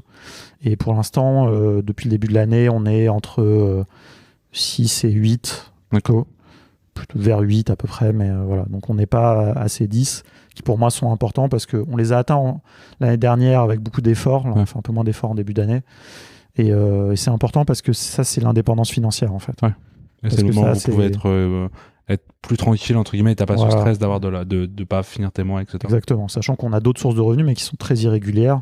Et Je comprends, j'ai rempli mon URSSAF cet après-midi et j'ai regardé mon mois dernier et dans la case prestation de service j'ai mis 200 €. Et je faisais le pire mois depuis que j'ai lancé Comover l'année dernière. Ce mois-ci, là, début juin, était bon. Mais je t'avoue que j'ai rempli cette petite case dans mon truc. J'étais en mode genre, bon. Mais ça, moi, j'ai pas payé beaucoup d'URSSAF, j'étais content. Mais c'est vrai qu'ils m'ont fait un peu, je me suis dit genre... le mois était compliqué. Je me suis demandé pourquoi j'avais un baisse de mood et j'ai compris. Ouais, après, c'est difficile. Tu vois, après, en plus, nous, on n'est pas très bon en termes de growth, de marketing, etc. Donc, on n'a pas de levier vraiment actionnable. Par contre, on a un truc organique que ça, tu vois, j'ai travaillé depuis le début et encore une fois, c'est là où... Alors, on n'a pas fait beaucoup de SEO, vraiment, de Black Hat SEO, comme on dit, mais par contre, on a créé beaucoup de contenu. Donc, on a pas mal maintenant de ventes qui viennent un petit peu par le podcast, un petit peu par la chaîne YouTube, un petit peu par bouche à oreille. Alors pas mal par le bouche à oreille. Il y en a qui sont très bons en SEO, mais qui sont très mauvais en qualité de ce qu'ils vendent aussi. Ça, on pourra en faire un après, il faut un peu des deux, tu vois. C'est-à-dire que, tu vois, moi, c'est un truc que j'ai appris justement avec ce premier projet, avec ce projet autour du voyage, c'est que ça sert à rien. Si t'es le meilleur, tu fais le meilleur contenu, mais que personne le sait, tu vas mourir de faim comme les autres, tu vois. Et donc, maintenant, je veux toujours faire de la qualité, mais j'essaye aussi... C'est pour ça que j'ai pas honte de nos premières vidéos YouTube, parce qu'elles sont nazes. Mais elles ont fait avancer le schmilblick, tu vois, et petit à petit, on s'est amélioré. Ça, c'est... Mais par contre, cette fois-là, j'ai pas perdu de temps. Je dis, on fait, on balance, les gens vont venir. Et quand il y aura du monde, je serai au niveau, tu vois. Ouais. C'est comme tout, hein. Moi, quand je regarde mes premiers reportages que j'ai fait vidéo et les montages, un jour, je te les enverrai, je les c'est diffuserai. comme ça qu'on apprend. On la regardera et je me dis, comment je peux faire ça, quoi. La typo, les cuts et tout, il y a des trucs, c'était ignoble. Mais oui, c'est comme ça qu'au fur et à mesure, Et de toute façon, au début, personne te regarde, donc c'est pas grave. Ouais. Mais voilà, petit à petit, tu te lances, tu perds pas du temps. Et par contre, tu vois, mentalement, je me disais, ces vidéos-là, même si elles sont moches, j'en parle comme si elles étaient bien. Et surtout, par contre, dans le fond, on n'a jamais transigé dans le fond. Et le fond est bon. La forme. En tout cas, on essaye de faire que le fond il soit pédagogique, tu vois. Je sais pas s'il est bon, mais en tout cas, on fait aucun compromis sur la pédagogie. Ça, c'est vraiment le truc qui nous anime le plus. Et justement, je pense qu'on va aller plus doucement maintenant. On va prendre peut-être des questions du chat, parce que je sais pas combien de temps, je pense que ça fait 1 heure. On est à peu près à 1 heure. Ouais, c'est ça. Et du coup, on pourrait parler plus longtemps, parce que j'ai encore plein de sujets. Non, mais vas-y, on monte cet épisode. Non, parce qu'il y a d'autres, parce qu'il y avait des questions du coup dans le chat en même temps. Du coup, là, on a les deux. Il y a des questions que j'ai notées qui sont intéressantes. Du coup, il y a Lilian, du coup, qui posait une question, et qui était vraiment intéressante. C'est quoi une journée type chez Contournement ? Alors déjà, il y a un truc intéressant à savoir, c'est que du coup, Erwan avant habitait à Paris, maintenant il est parti dans le sud. Et du coup, vous avez toujours, et ça m'a toujours intéressé, c'est que vous travaillez beaucoup en asynchrone. Ça, c'était un grand truc pour vous aussi. Très très asynchrone. Mais pour moi, l'asynchrone aujourd'hui, c'est un mode de vie en fait. Du coup, l'asynchrone, c'est le fait de très peu s'appeler, de travailler chacun de son côté, de faire des points, par contre récurrents, où vous discutez, mais c'est très peu d'appels, beaucoup de mails et messages. Ouais, alors on a en fait dans notre fonctionnement ensemble. Nous, c'est très inspiré des méthodes agiles. Okay. Donc nous, on est très très porté là-dessus avec Erwan. On a formé beaucoup de gens à ça, ensemble, notamment à Simplon. Et donc, on a des rituels. D'accord. Donc ça, ces rituels-là, ils sont synchrones. Donc en fait, je peux vous faire une journée, mais le problème, c'est que les journées, elles sont toutes un peu différentes. C'est plutôt une semaine. Mais je peux vous faire une semaine. Et donc en fait, les semaines... D'ailleurs, j'avais publié dans un post LinkedIn notre agenda. Oui, mais toutes les semaines, elles commencent de la même manière. À 9h30, on se retrouve le lundi avec Erwan pour se faire partager notre planning de la semaine, pour se dire quels sont les événements, quels sont les choses sur quoi on a un peu travaillé, sur quoi on va travailler, sur qu'est-ce qui nous bloque, est-ce qu'on a besoin de quelque chose l'un l'autre. Enfin, voilà. Ça, normalement, moi, dans un idéal, c'est quelque chose que je ferais tous les matins. Mais on n'a pas forcément le temps. Puis on n'est que deux. Enfin... Mais en équipe, très intéressant. Voilà, ça c'est vraiment c'est le rituel. C'est un peu un espèce de sprint planning. C'est ça. En fait, donc notre lundi c'est le planning du sprint. En fait, chaque semaine est un sprint. Okay. Donc si on prend la méthodologie Scrum. Pour le sprint, c'est-à-dire qu'on met des tâches qu'on doit réaliser au bout d'une semaine. Je peux expliquer mon explicite un petit peu. Ouais. Bon après, moi je peux faire une formation sur Scrum, sur la méthode agile, mais ça c'est un sujet que je compte justement investiguer plus tard. Quand on aura un peu plus de temps, vraiment comment marier no-code et agilité. Okay. Mais ça c'est un peu plus tard. Mais donc ça c'est le lundi. Par contre, après on prend jamais de rendez-vous. On n'a aucun rendez-vous le reste du lundi est sacralisé, enfin sanctuarisé comme on dit, pardon. Et donc on travaille sur des tâches. Donc moi le lundi après-midi par exemple, je vais dépiler des tâches que j'ai dans mon Trello. On utilise Trello, on n'utilise pas Notion. C'est vrai, vous utilisez Trello pour les tâches ? Ouais, ça c'est un héritage d'Erwan, mais en même temps, je trouve que ça me va aussi. L'appli mobile Trello, en fait, est vraiment très pratique. Elle fonctionne hors ligne, elle synchronise. Donc voilà, c'est Erwan qui a l'habitude d'utiliser ça. Todoist, que j'aime bien. Ouais, après, différent, c'est la même chose. C'est un truc un peu historique. Donc voilà, on utilise pas mal Trello. Tu n'es pas le seul à utiliser Todoist. Et donc, voilà, moi je dépile des tâches et après, par contre, je fais plus de travail de fond le reste de la semaine. D'accord. Donc, le reste de la semaine, moi je fais beaucoup de vidéos. Là, en ce moment, je passe mes journées à tourner des vidéos pour des choses qu'on va annoncer à la fin du mois. Mais voilà, donc moi j'alterne entre ce que je fais pour la communauté, donc les gens qui écoutent voient bien que régulièrement je réponds, j'ai beaucoup de messages auxquels je réponds. Combien de messages par jour sur Slack ? Franchement, j'ai jamais compté parce que j'ai pas trop envie. Une dizaine par jour ?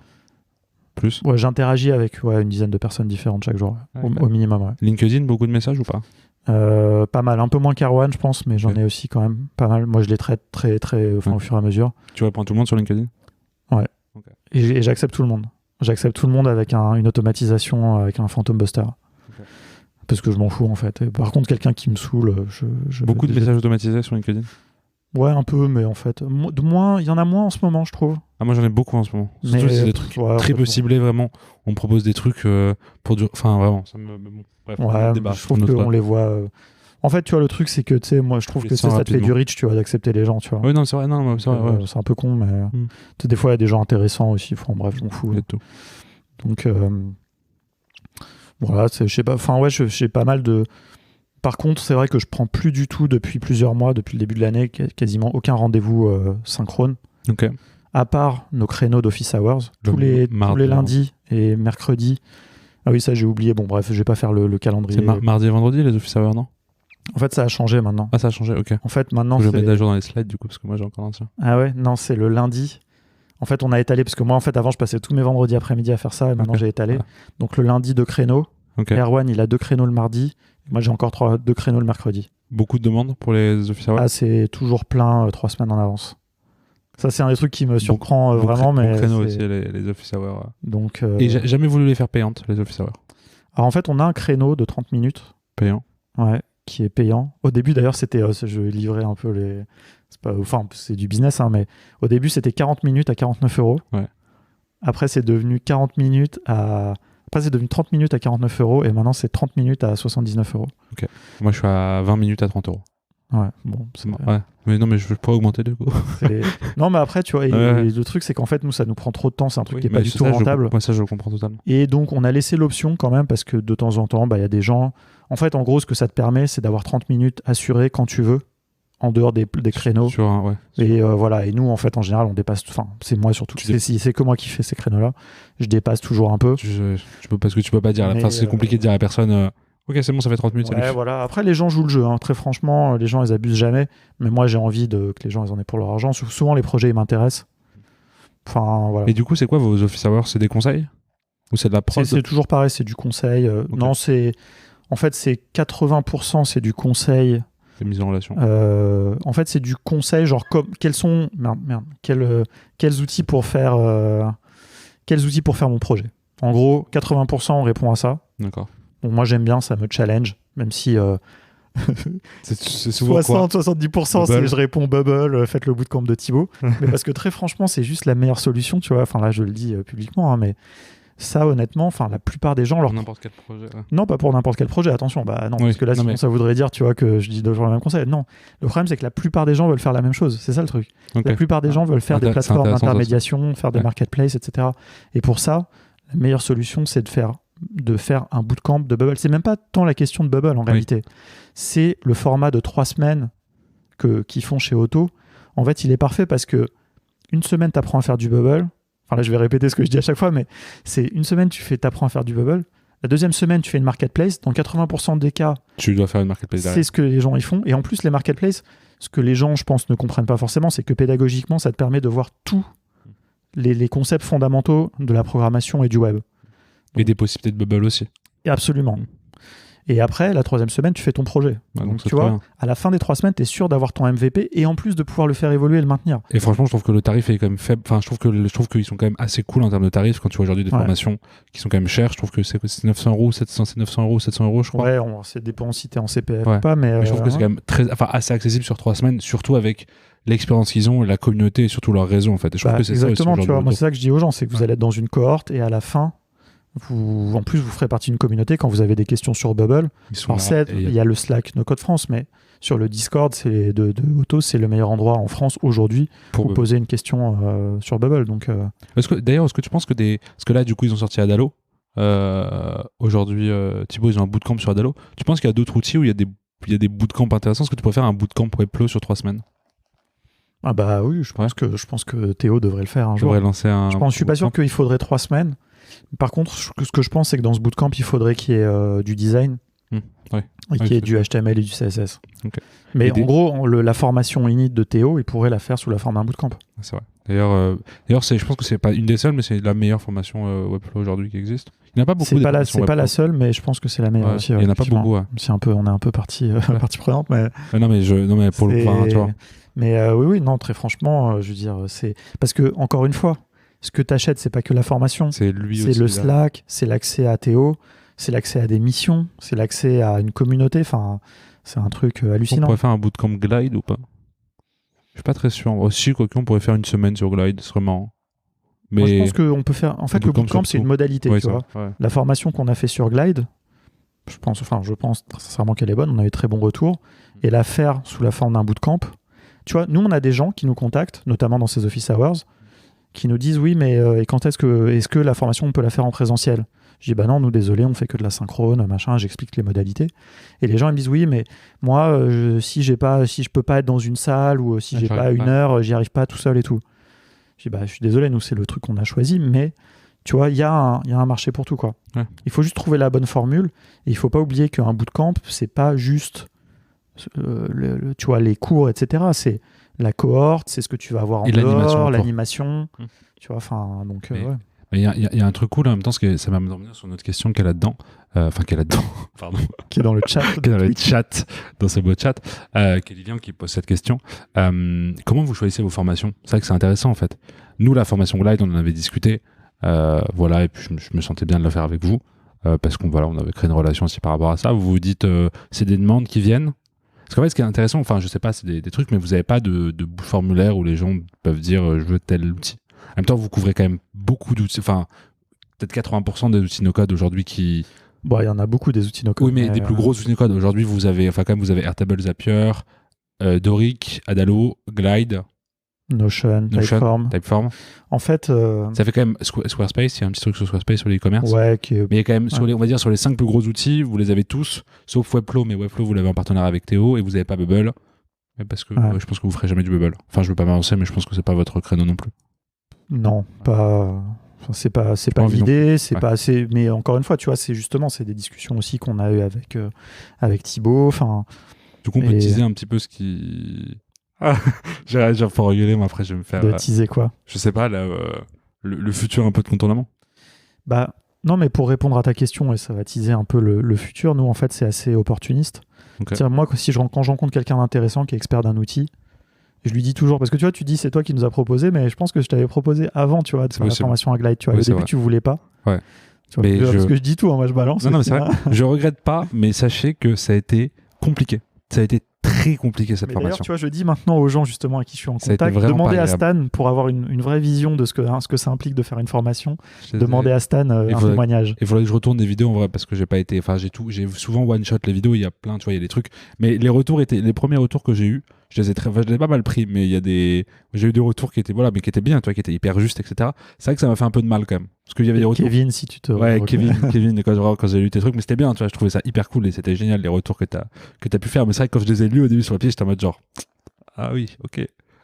Non, mais c'est normal. Hein. Mais je veux dire, et moi, je sais aujourd'hui, tu vois, que je le referai. Enfin, je le referai, ok, je pourrais le refaire, mais voilà, je pensais pas que ça prendrait autant de temps et de. Non, en fait, c'est, je sais pas comment dire. Moi, j'aime être là, quoi. Ouais, mais tu vois, ça, c'est deux types différents. Tu vois, c'est pour ça, tu vois, c'est pour ça que nous, il y a vraiment, la formation, c'est une question de modalité, tu vois, j'ai envie de dire. Les formateurs, c'est pareil. Tu vois, moi, aujourd'hui, j'ai plus envie d'être devant une classe. Franchement, ça me fait chier, quoi. Tu vois, enfin, on en a déjà parlé, hein, mais vraiment. C'est pas ton truc. Alors que enregistrer bon, là, j'en enregistre un peu trop, mais sinon, vraiment, je trouve ça hyper efficace. En fait, ça me fait plaisir. Je suis tranquille. Je suis dans mon bureau avec mon fond vert, avec mon micro, tu vois, et voilà, tu vois, je peux prendre le temps de bien expliquer le truc. Je peux refaire la prise. Tu vois, enfin, maintenant, en plus, je fais un tout petit peu de montage, etc. Donc, c'est un peu plus quali. Mais donc c'est ça. C'est vraiment des partenariats. Mais tu vois, par exemple. Voilà, on espère faire une formation sur Integromat avec Louis, ça fait des mois qu'on en parle, et en fait, nous, ça nous paraît inconcevable de la faire sans lui. Okay. Tu vois, on n'a pas envie, on a envie que ça soit un partenariat parce que déjà, on s'entend bien, parce qu'on connaît aussi, tu vois, ses compétences. Enfin, tu vois, après, il y a plein de choses, tu vois, quand on a fait du Notion, on s'est dit que c'était avec Jérém qu'on voulait le faire. Tu vois, on a des discussions comme ça avec plein d'experts et c'est vraiment comme ça qu'on voit le futur. Okay. C'est-à-dire que là, les prochains outils, parce que de toute façon, on n'est pas expert de tout. Je veux dire, moi, à un moment, il faut être honnête, tu vois. Je me sens aujourd'hui vraiment expert de Zapier et Airtable, notamment parce que je les utilise beaucoup dans le contexte de contournement. Ouais. Tu vois, ça, c'est dans la journée type. Il y a aussi une journée que je passe à organiser toutes les ops de contournement. Voilà, donc tout, là encore aujourd'hui, j'ai passé du temps sur nos trucs de génération de factures, etc. Donc, enfin, Ça, c'est un des trucs, et je trouve ça hyper intéressant. Mais on n'est pas expert de tout, tu vois. Enfin, même sur Airtable, il faut, pour être expert, c'est pas juste de maîtriser l'outil. Enfin, je radote vachement là-dessus, mais, c'est aussi l'expertise. Alors moi, j'ai une expertise autour de la base de données par mon passé de développeur, mais par contre, j'ai pas une expertise autour de la digitalisation, la numérisation de processus d'entreprise, etc. Tu vois. Mais ça, c'est hyper intéressant parce que ça amène aussi la question, et qui est toujours compliqué de dire à partir de quel moment est-ce que tu as une légitimité où tu peux être expert et formé sur des choses. Tu vois, je sais que il y a des outils, enfin tu vois, moi aujourd'hui ça m'arrive de former sur Airtable et sur Zapier, mais je forme aux bases et je sais que jamais je pourrais former à plus qu'aux bases. Parce que tu vois, on me pose des questions après sur les trucs techniques. Moi aujourd'hui, l'expérience que j'ai Airtable, c'est l'avoir implémenté chez 3 clients, mais j'ai pas de use case. Et tu vois, ce qui fait qu'on en parle beaucoup aussi, que personne comme Noam, il est expert de l'outil, et surtout il a l'expertise, en plus d'être expert, en fait, il a vraiment cette expertise de cas concrets. L'expérience surtout, c'est ça. L'expertise, ouais. Bien sûr, ouais. Non, mais c'est pour ça. Donc c'est pour ça que c'est formateur, c'est une position. Tu vois, moi ça, je l'ai bien vu à Simplon. Il y avait des très bons formateurs, c'était pas des très bons développeurs. Mais par contre, ils arrivaient bien à expliquer des trucs, à transmettre. Sauf que le problème, c'est que des fois, ils étaient plus à la page. Et là, avec le no-code, ça va très très vite. Et donc, il faut arriver à se tenir au courant. Et le truc, c'est que est-ce qu'il y a des experts sur Tally ? Personne ne peut être expert sur Tally. L'outil, il est sorti il y a 3 mois, tu vois. Moi, je veux être expert sur Doric. Mais tu vois, expert sur Doric. Personne n'est expert sur Doric. Tu vois, Mizan, il m'a dit que j'aurais ma page. Je lui ai dit, je veux un programme expert. Il m'a dit, je te ferai une page. Ouais. Non, mais tu vois, c'est intéressant parce que justement, on est au bon endroit au bon moment. Par contre, on ne peut pas faire que de former. Il faut produire aussi. Tu vois, et ça, c'est très important. Il faut produire, faire des choses et comprendre un peu les tenants et les aboutissants.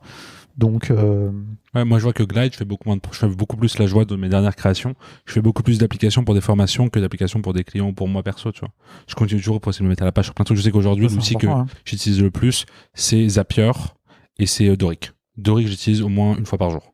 Mais tu vois, j'essaie de shipper plein de sites. Tu peux pas le faire sur beaucoup d'outils. Non. Tu vois. Et moi, c'est pour ça que moi, j'ai envie de bosser maintenant avec des gens qui sont experts d'un outil et qui font la veille sur cet outil aussi.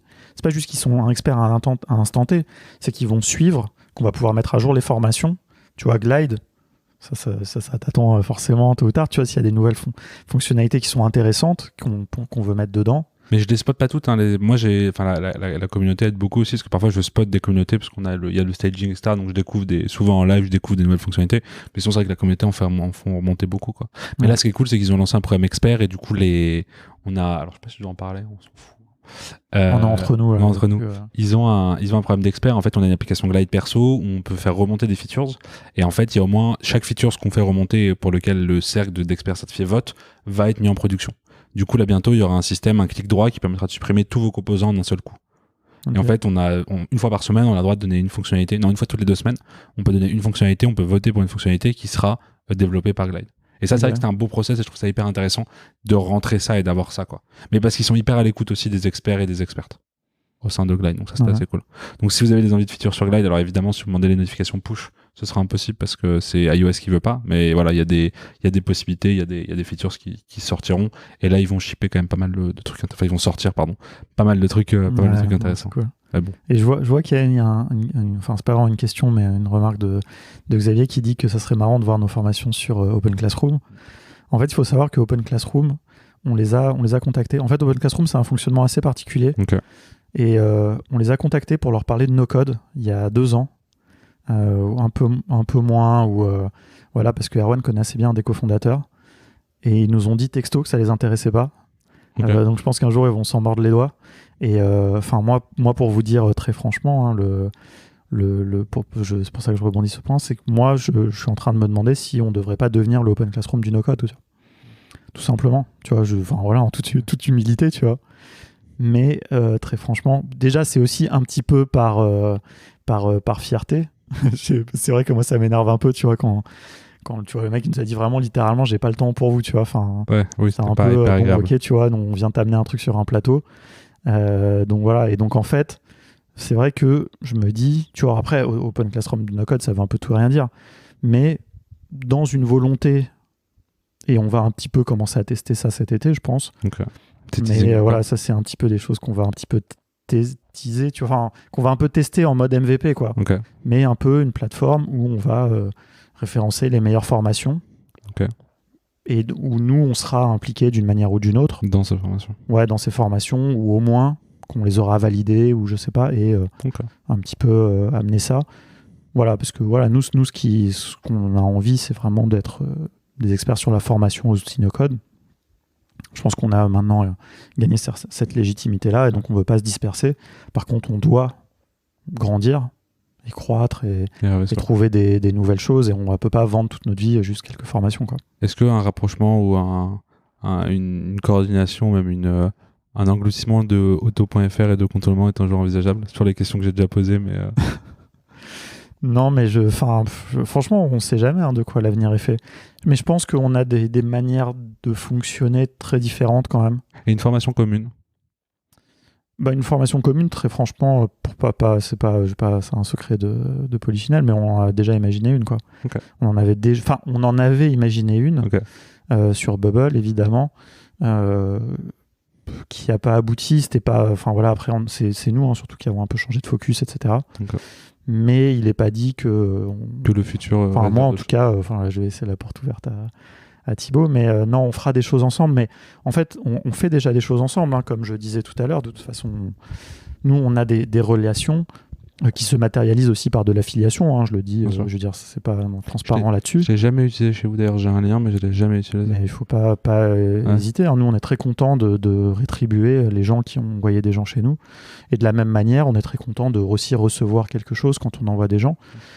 Je l'ai déjà dit. Moi, j'envoie vraiment les gens quand ça correspond bien au bootcamp de Thibaut. Voilà, on le fait avec plaisir, quoi. Et il y a une autre question dans le chat qui est intéressante, et c'est vrai qu'il rebondit, c'est la différence entre les formations et les vidéos des éditeurs de solutions. Et c'est vrai qu'aujourd'hui, il y a toujours des questionnements, et les personnes viennent voir en disant ok, j'aimerais me former en no-code, mais par où je commence? Et moi, c'est vrai que j'ai deux réponses à ça. La première, c'est déjà demain, c'est quoi ton temps, c'est quoi ton budget, et c'est quoi ton envie? Soit tu es autodidacte et tu peux te former avec plein de vidéos un peu disparates, et tu fonces sur YouTube, et puis tu n'auras pas un truc de A à Z, mais tu vas aller choper les choses à droite à gauche comme ce que j'ai pu faire. Ou alors tu as besoin d'être cadré, et à ce moment-là tu prends une formation et tu mets un petit peu l'argent, quoi.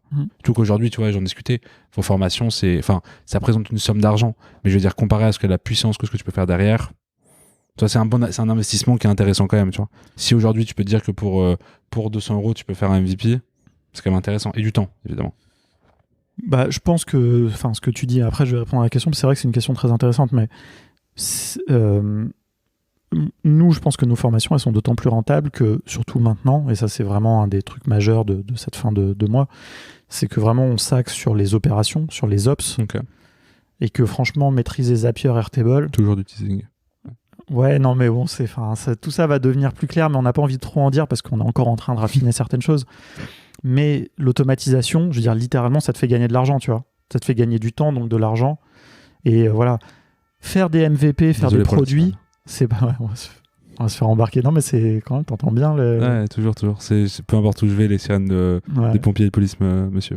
Ouais, parce qu'en fait, t'as une caserne et un hôpital pas loin. Ouais, c'est un peu le... Mais c'est souvent les ambulances. La nuit, c'est deux hôpitaux. La nuit, c'est beau parce que quand il y a pas de lumière, on voit les néons bleus à travers les vitres et c'est vachement beau. Ça fait des petits effets d'éclairage très cool.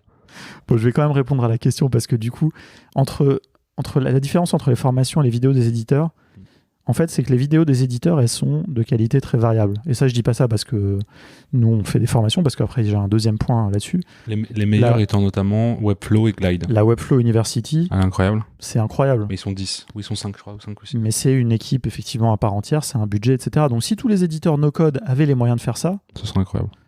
Nous, on n'aurait pas de travail. Sauf que, c'est que en anglais. Donc, nous, déjà, on a une existence juste par la langue française. Mais oui, après, c'est, voilà, comme je dis, non, mais on sourit parce qu'on regarde le chat en même temps, ça va pas donner très bien en podcast. Pardon, désolé.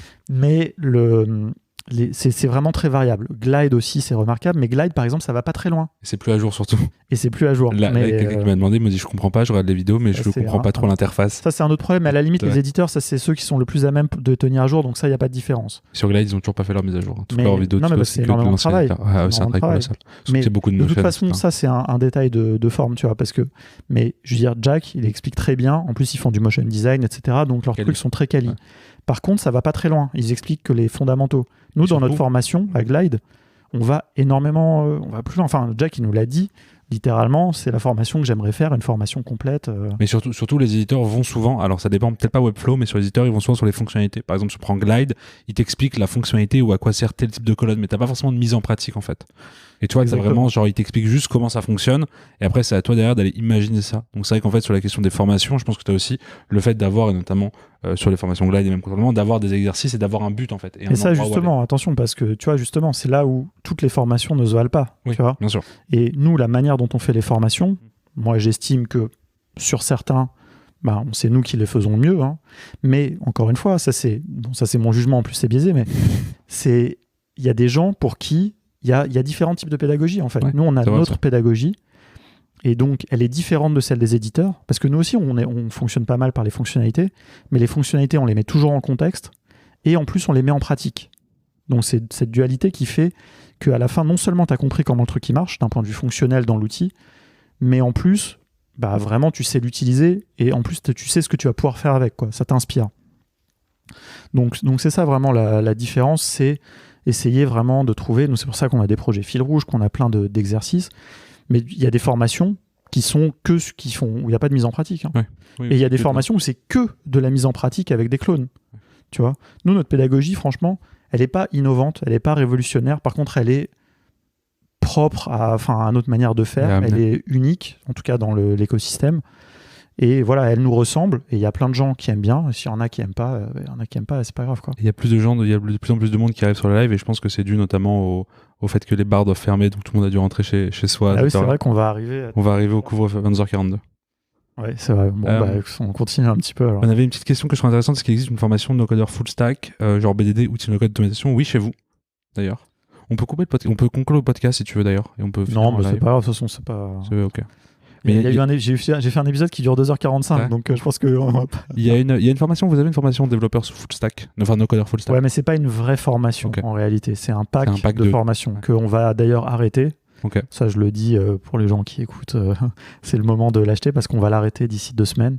Voilà, on va l'arrêter à la fin du mois de juin parce que justement, c'est qu'un assemblage de formations. Ok. Oui, donc c'est pas. Et il n'y a pas de fil rouge entre les formations et ça me dérange un peu.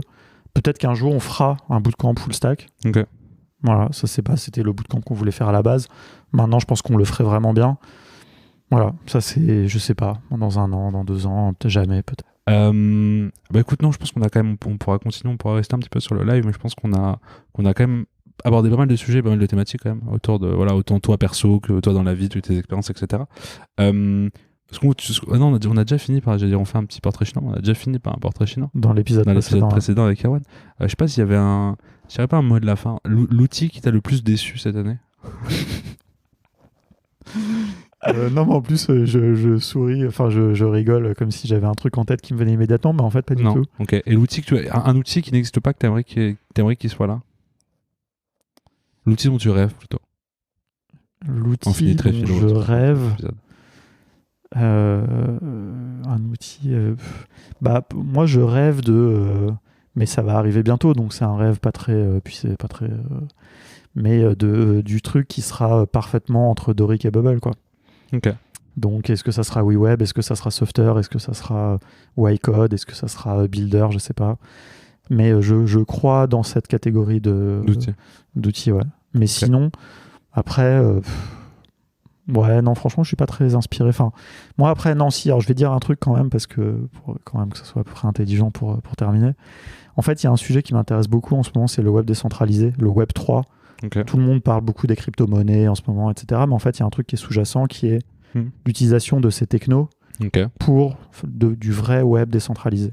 Ok, tu peux préciser peut-être pour ceux qui... En fait, on a une problématique aujourd'hui, c'est que le web est extrêmement centralisé. C'est-à-dire que toutes les identités sont stockées chez Google, chez Facebook, tout le commerce est stocké chez Amazon, tous les services sont chez AWS. Enfin, tout est très centralisé, tous les transports sont...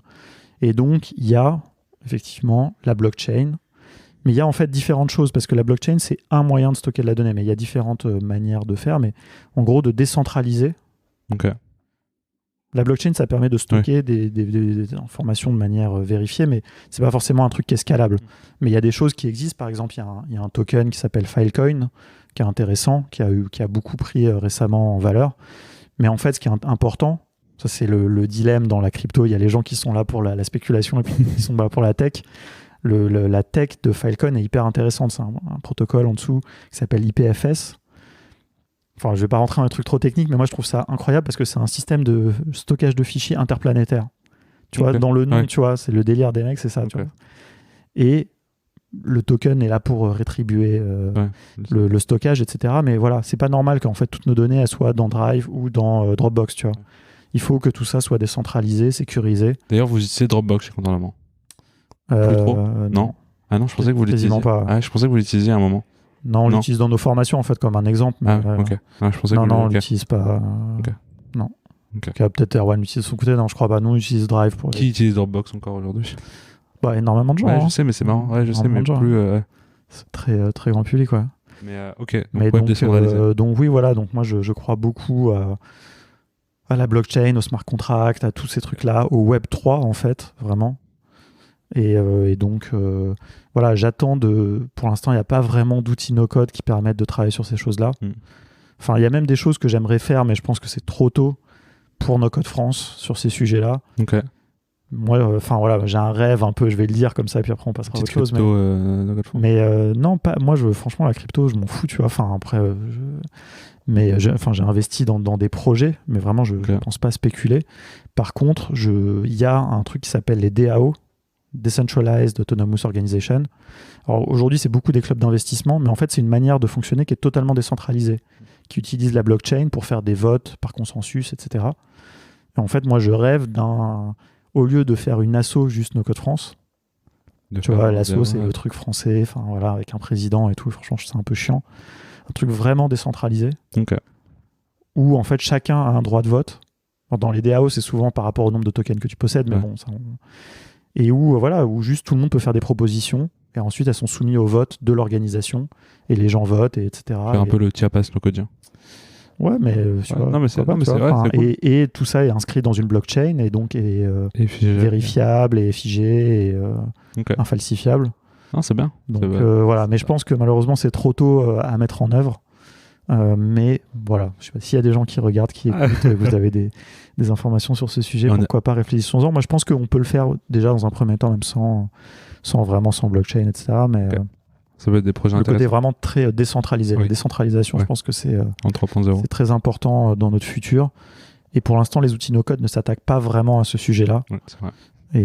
Mais ça viendra. Mais bon. Et on a une dernière question, et je pense qu'on pourra conclure cet épisode de podcast avec, c'est une date à retenir au mois de juin. Franchement, normalement, je devrais dire le 30 juin. Ok. Mais le problème, c'est que j'ai un peu peur qu'on soit un peu en retard. Ok. J'attends des nouvelles de certaines parties prenantes. C'est vrai, du projet. Voilà, de tout ça, de tout ce... 14, on va dire soit le 30 juin, soit début février. Enfin, début juillet. Début juillet, oui, j'espère que ça sera pas plus tard que ça, mais... Ouais, enfin, de toute façon, on va distiller des choses au fur et à mesure. Okay. Bah, tu me diras, si vous faites pas le 30 juin, je sors mon livre blanc le 30 juin. Tu me prêtes un repos. Ok, ça marche. Pas de souci. Merci beaucoup, Alexis Kovalenko, d'avoir répondu merci à toi. C'était intéressant. À nos questions. C'est marrant parce que je pense que je suis curieux de réécouter cet épisode. Enfin, je sais pas si je le ferai parce que je réécoute jamais les épisodes. Mais je pense que le fait d'avoir le live, ça nous a donné une énergie très différente. Oui, c'est vrai, je pense. En tout cas, moi, j'ai pas l'impression, peut-être parce qu'il fait hyper chaud aussi et je transpire, mais j'ai pas l'impression d'avoir parlé comme je parle d'habitude dans le podcast. Je sais pas. Et le fait aussi de pas avoir préparé de questions, je pense que ça joue aussi. Mais non, ça va. On a eu, tu vois, on est beaucoup allé à droite à gauche, mais c'était bien en même temps. Ça, c'est après. On laissera les gens dire. C'était intriguant le podcast live. Vous pouvez rester, on va couper le podcast, mais on peut continuer à discuter. Moi, je vais recommencer la cigarette. Je crois qu'on a le droit sur Twitch. Voilà, comme ça, moi, je vais ouvrir une deuxième bière. Non, merde, ça, j'ai dit trop tôt. Bon, c'est l'heure de conclure. Merci beaucoup. Et on peut te retrouver. Où est-ce qu'on peut te retrouver? Sur Twitter. Les gens, a priori, arrivent à me retrouver, mais moi, je suis Twitter en perso, pas trop. Ouais. Mais moi, non, mais là où je dis toujours aux gens de me contacter, c'est vraiment sur le Slack de No Code France. Okay, évidemment. Même les gens qui me contactent par ailleurs, je leur dis inscrivez-vous si vous êtes intéressé par le No Code. Si vous voulez me parler, c'est que vous êtes intéressé par le no-code. Si vous êtes intéressé par le no-code, venez sur le Slack de No-Code France. Et là, vous me retrouverez en DM. Est-ce que les personnes qui ont écouté ce podcast et qui ont une question à te poser, est-ce qu'ils peuvent commencer leur message par un mot et tu lui répondras dès que tu le reçois? De toute façon, je répondrai quoi qu'il Non, mais arrive. c'est vrai, mais tu sais, ils ont côté un peu priorité, se dire, ouais, j'ai écouté jusqu'au bout, j'ai une petite priorité. S'ils envoient le mot sushi au début du message, comme ça sera intéressant de Voilà. savoir combien de personnes vont te poser une question ou vous découvrez ça, ils vont arriver jusqu'au bout de ce podcast et qui vont envoyer le mot sushi. Si vous arrivez à glisser, alors évidemment, il y a les gens sur Twitch, donc évidemment, on triche un petit peu. Mais envoyez, si un jour vous avez une question, mettez le mot sushi dedans et on fera un décompte. Avec plaisir. Il y a peu de personnes qui en... N'hésitez pas. Non, mais tu sais que je fais toujours maintenant un outro personnalisé dans les épisodes. C'est vrai. Ok. Et donc, des fois, je mets des petits messages dedans, genre contactez-moi pour me dire. Enfin, et j'ai été très surpris de voir que du coup, c'est arrivé quelques fois. Si vous avez un porte-jambon, Et donc, contactez-moi. ça me fait plaisir parce que c'est vrai que même moi, tu vois, j'écoute beaucoup de podcasts. La fin, je l'écoute rarement, tu vois. Enfin. Donc, il y a des aficionados du podcast qui l'écoutent jusqu'au bout. Je pense que Xavier, qui est là d'ailleurs, qui était là aussi, et peut-être Léon, doivent les écouter jusqu'au bout. Ouais. Bon, voilà. Bravo à vous. C'est comme voilà, faites partie de ceux qui donnent leur petit bout en chocolat du Cornetto. Vous êtes des gens incroyables. Voilà, et on fait des bisous. Et à très bientôt. Bientôt tout le monde. Salut.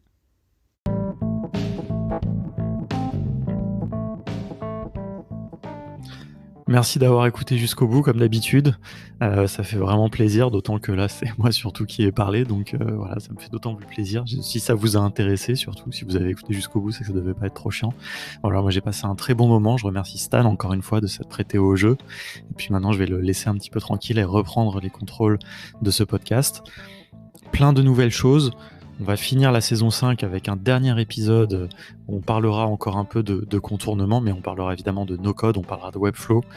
Je vous en dis pas plus parce que vous allez voir que ça va être très intéressant et ça va coïncider avec certaines choses que j'ai teasées un petit peu dans cet épisode. Voilà, cette fin du mois de juin, ça est un petit peu particulière dans l'histoire de contournement. En tout cas, on l'espère, on verra bien a posteriori. Peut-être que vous écoutez cet épisode longtemps après et du coup que tout ça n'a plus vraiment de sens. Et puis dans 2 semaines, on reviendra avec un épisode passionnant que j'ai déjà enregistré avec du no-code dans une très belle startup française. Et cet été, il n'y aura pas de pause, on va continuer, on va faire plein d'épisodes. Il y aura même un podcast en anglais que je vais faire aussi bientôt, que je vais commencer pendant un voyage que je vais faire cet été. Voilà, je l'ai évoqué tout à l'heure dans l'épisode. Donc plein de choses à venir, plein d'épisodes, beaucoup de no-code, des voyages, des projets intéressants. Donc voilà, c'est encore plein de choses à découvrir, ne vous inquiétez pas.